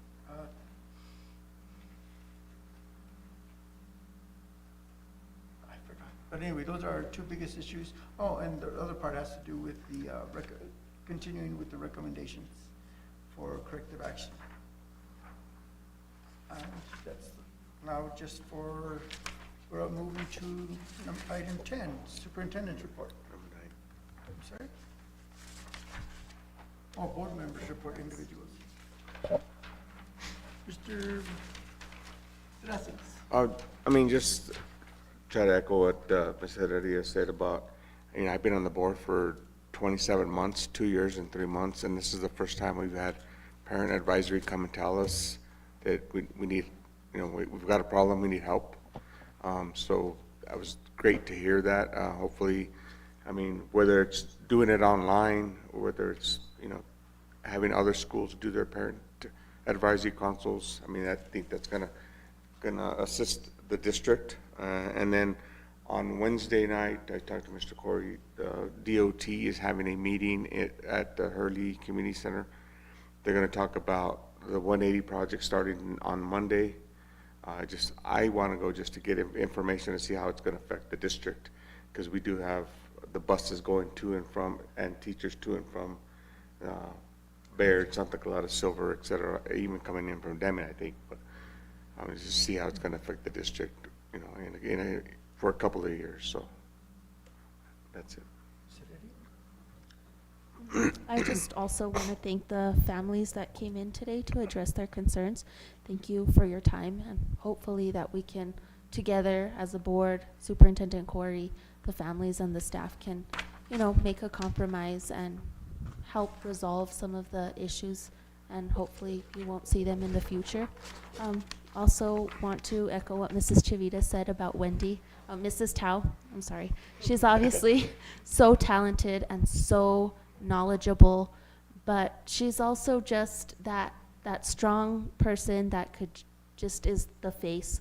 When I think of Bayard Elementary, I automatically think of her, because you could ask her anything and she almost always knows the answers. And sometimes when times get hard, and because this profession is very, very hard, and that's something that I think people don't often see at times, is how very hard it is being a teacher. When we talk about the many hats, it's not just a teacher hat, but you're the nurse, you're the mom, you're the counselor. You are pretty much everything all in one day in just those hours that you are there. And Mrs. Tao is just that person that if you're just having a hard day, she just gives you a hug and lets you know that it's okay to have a bad day, and then encourages you to keep going. But she's just so knowledgeable, and they're so lucky to have her, and I wish you the best of luck, and I hope you have a great school year. And then moving that on to Mrs. Chivita, she's also the best, and I think everybody knows this because everyone always says Mrs. Chavita's the best, but it couldn't be more true. Everything you do, and sometimes just your acknowledgement and your appreciation for teachers, it makes them feel appreciated, and even the smallest thing can just make them feel like, oh, I am appreciated. I don't show up every day and it's not for nothing. But just those small acts of appreciation that you give the teachers and the staff, it's amazing. And thank you, the principals, for their time. There's obviously so many amazing things going on in the schools, academics, and all of their extracurriculars, the Lego robotics, all the field trips they had at Sanlo, Mr. Grop's enthusiasm on a Monday, and all of his data, just all around. It was a great evening of presentations. I want to thank Mr. Corr. Thank you so much for going into this role. I know you're getting where we want to be, and just coming together and talking about things that we have problems with. That's awesome. Thank you. And then I want to thank the administration and thank all the teachers and the aides and everybody in the school system, Cobre schools. Thank you. And my comments are echoing what's been said already, but I do want to acknowledge that I understand the feeling of concern of addressing the board. And the board has not been forthright in going forward with the agenda's items that deal with public input, and we're headed in the right way now, I think. Also, the process itself still is stringent, but there is no prohibition, like having comments from the audience is not prohibited. So I think there's been this perception that it is. So I thank you all for your willingness to step out of your comfort zone and bring everything up. And I do think that the dynamic we can create with this type of participation can set us on a corrective path that will be much more effective. And we won't be, okay, it's administration. No, it's us then.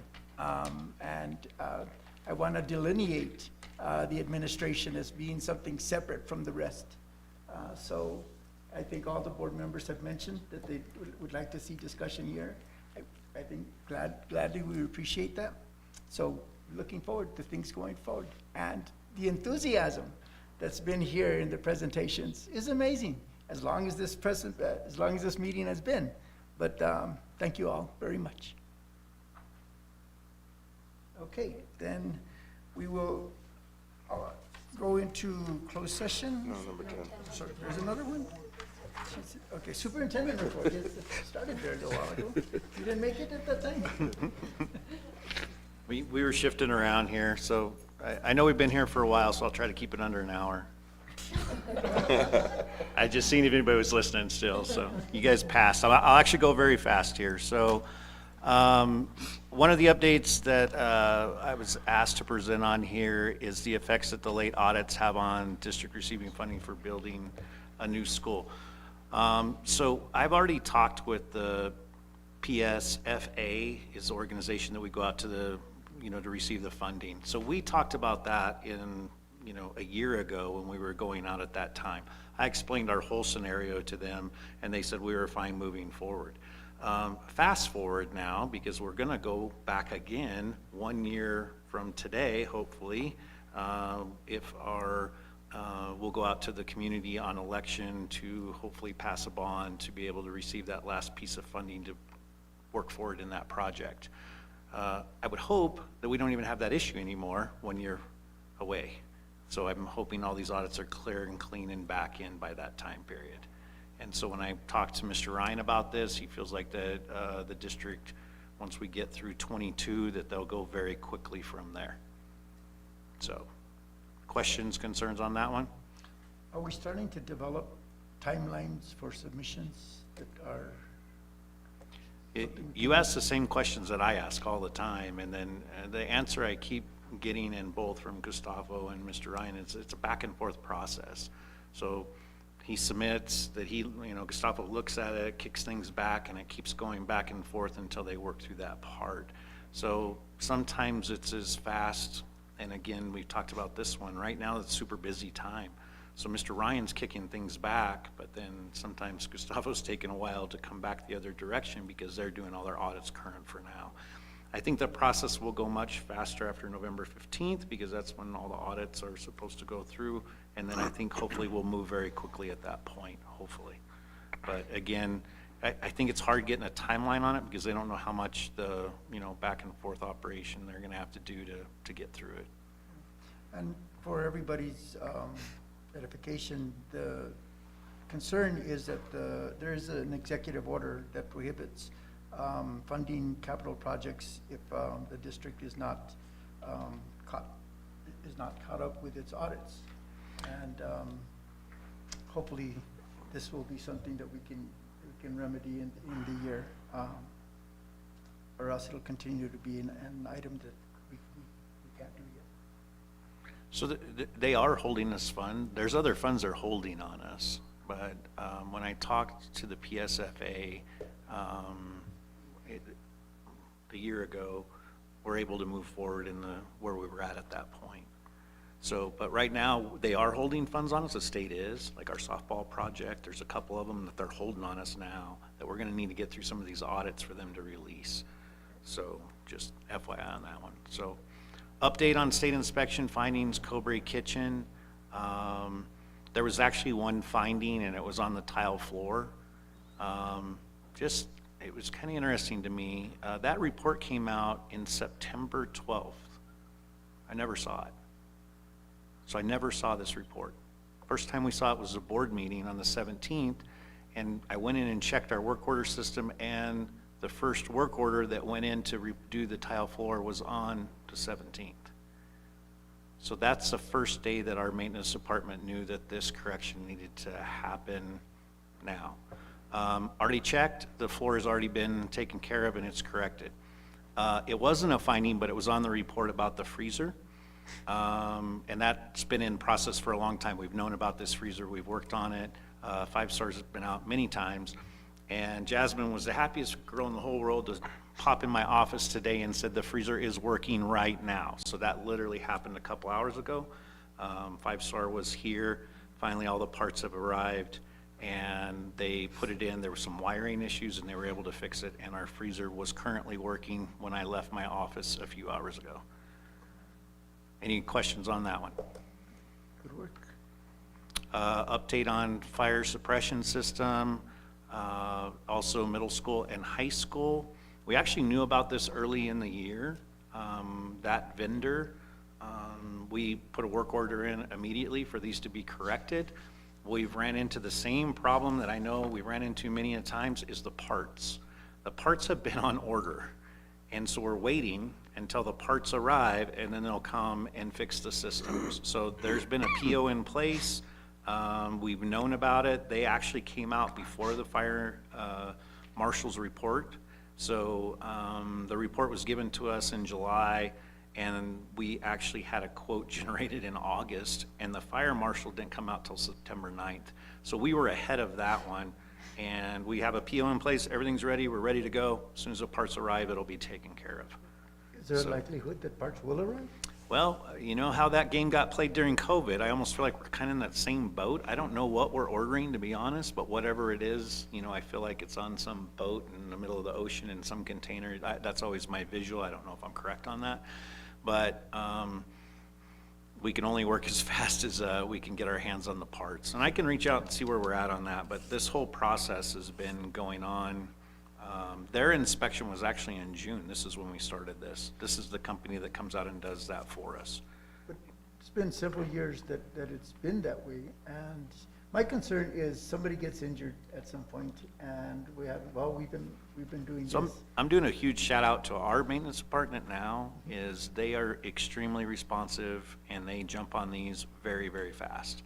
And so our current maintenance department, and the feedback, especially even from the fire marshal, he was blown away about how fast things were getting taken care of. They're amazing when they know. The trick is know. And so, you know, that's why I went back and researched this, and it was kind of a little bit upsetting that that report came to the district on September 12th. And of course, I never got to see it, maintenance never saw it. And then the first time any of us heard about it was at the board meeting on the 17th of October. And of course, once they knew about it, it's already corrected. The tile floor was went in and they already corrected that. And then the fridge, we already knew about that. It wasn't a finding, but we knew that it wasn't working properly. And it is, like I reported earlier, it is fixed and running now. Last comment on Yes. the suppression system.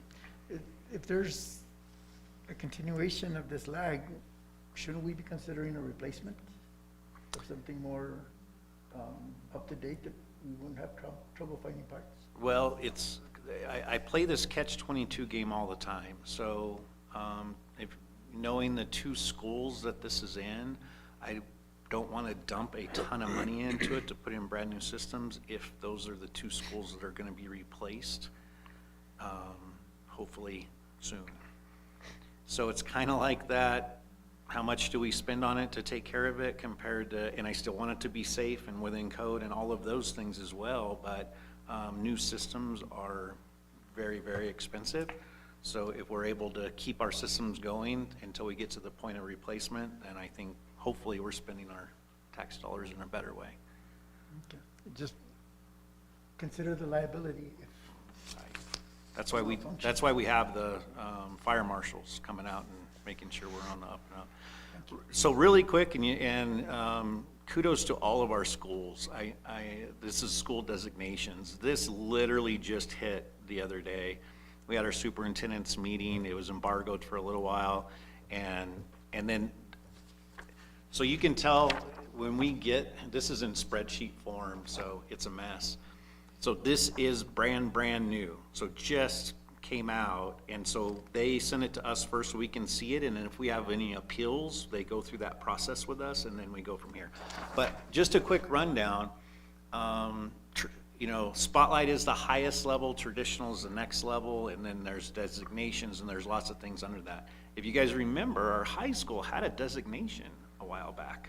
It was in our special education students. And so that designation has been removed.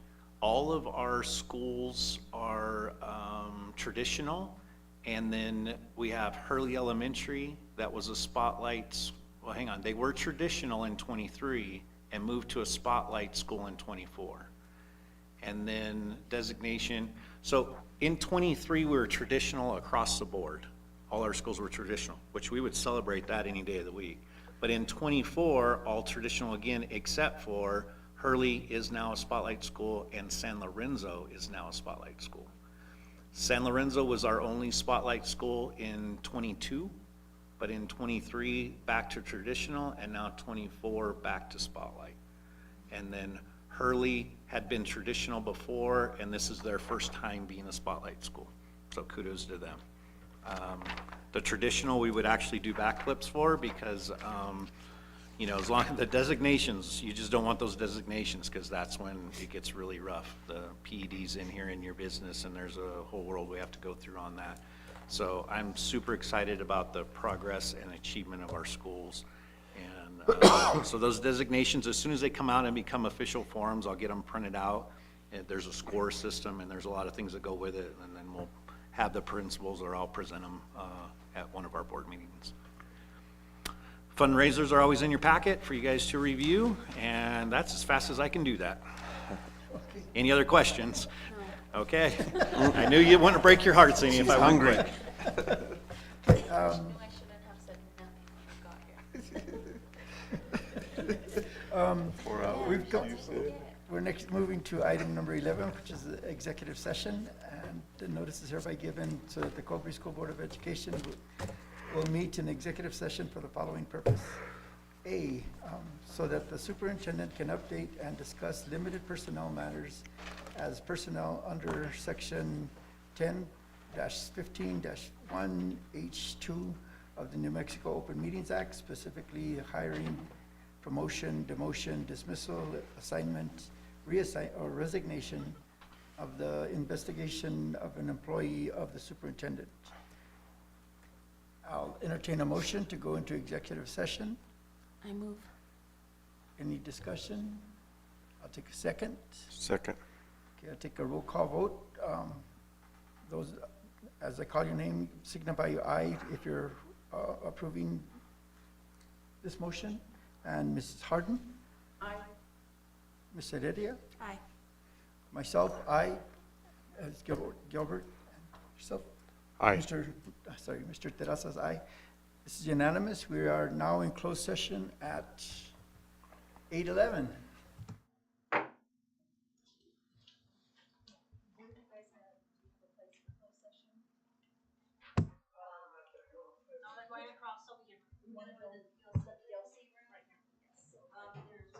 But go, and then I don't know if you probably wanna get food first, you wanna get food first and then go, or it's, yeah, that way you can. It's up to you guys. I'll be under 10 minutes, maybe 5.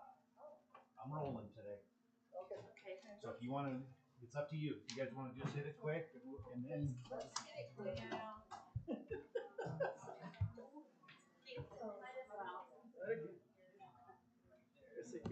Emery's all chop chop, let's go, let's get it going.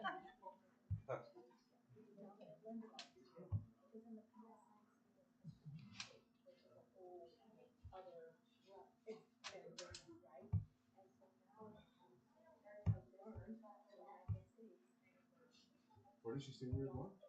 Should be right here, Across the hall. right across the hall. The PLC room, yeah. But I can't do it by myself, right? Because it's time. So, I understand the whole religious and all that, but I know there's certain, I know she has. And the last one, forward too, and then the one before that, when he understood the PTO, he has a lot of times that they just felt today, especially with the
I'll ask for a motion for returning into open session. I move. And a second. Second. Okay, a roll call vote. Ms. Harden? Yes. Ms. Heredia? Yes. Myself, Gilbert, yes. David? Yes. Okay. We're now in open session. I'll read the sentence. I think we're reconvening into open session at 8:48. 8:48. At the conclusion of our executive session for the statement affirming that no action was taken in executive session and that the discussions were limited to personnel matters as specified in the agenda. Okay, now I will entertain a motion to adjourn. I move that we adjourn. Is there a second? Second. We are adjourned.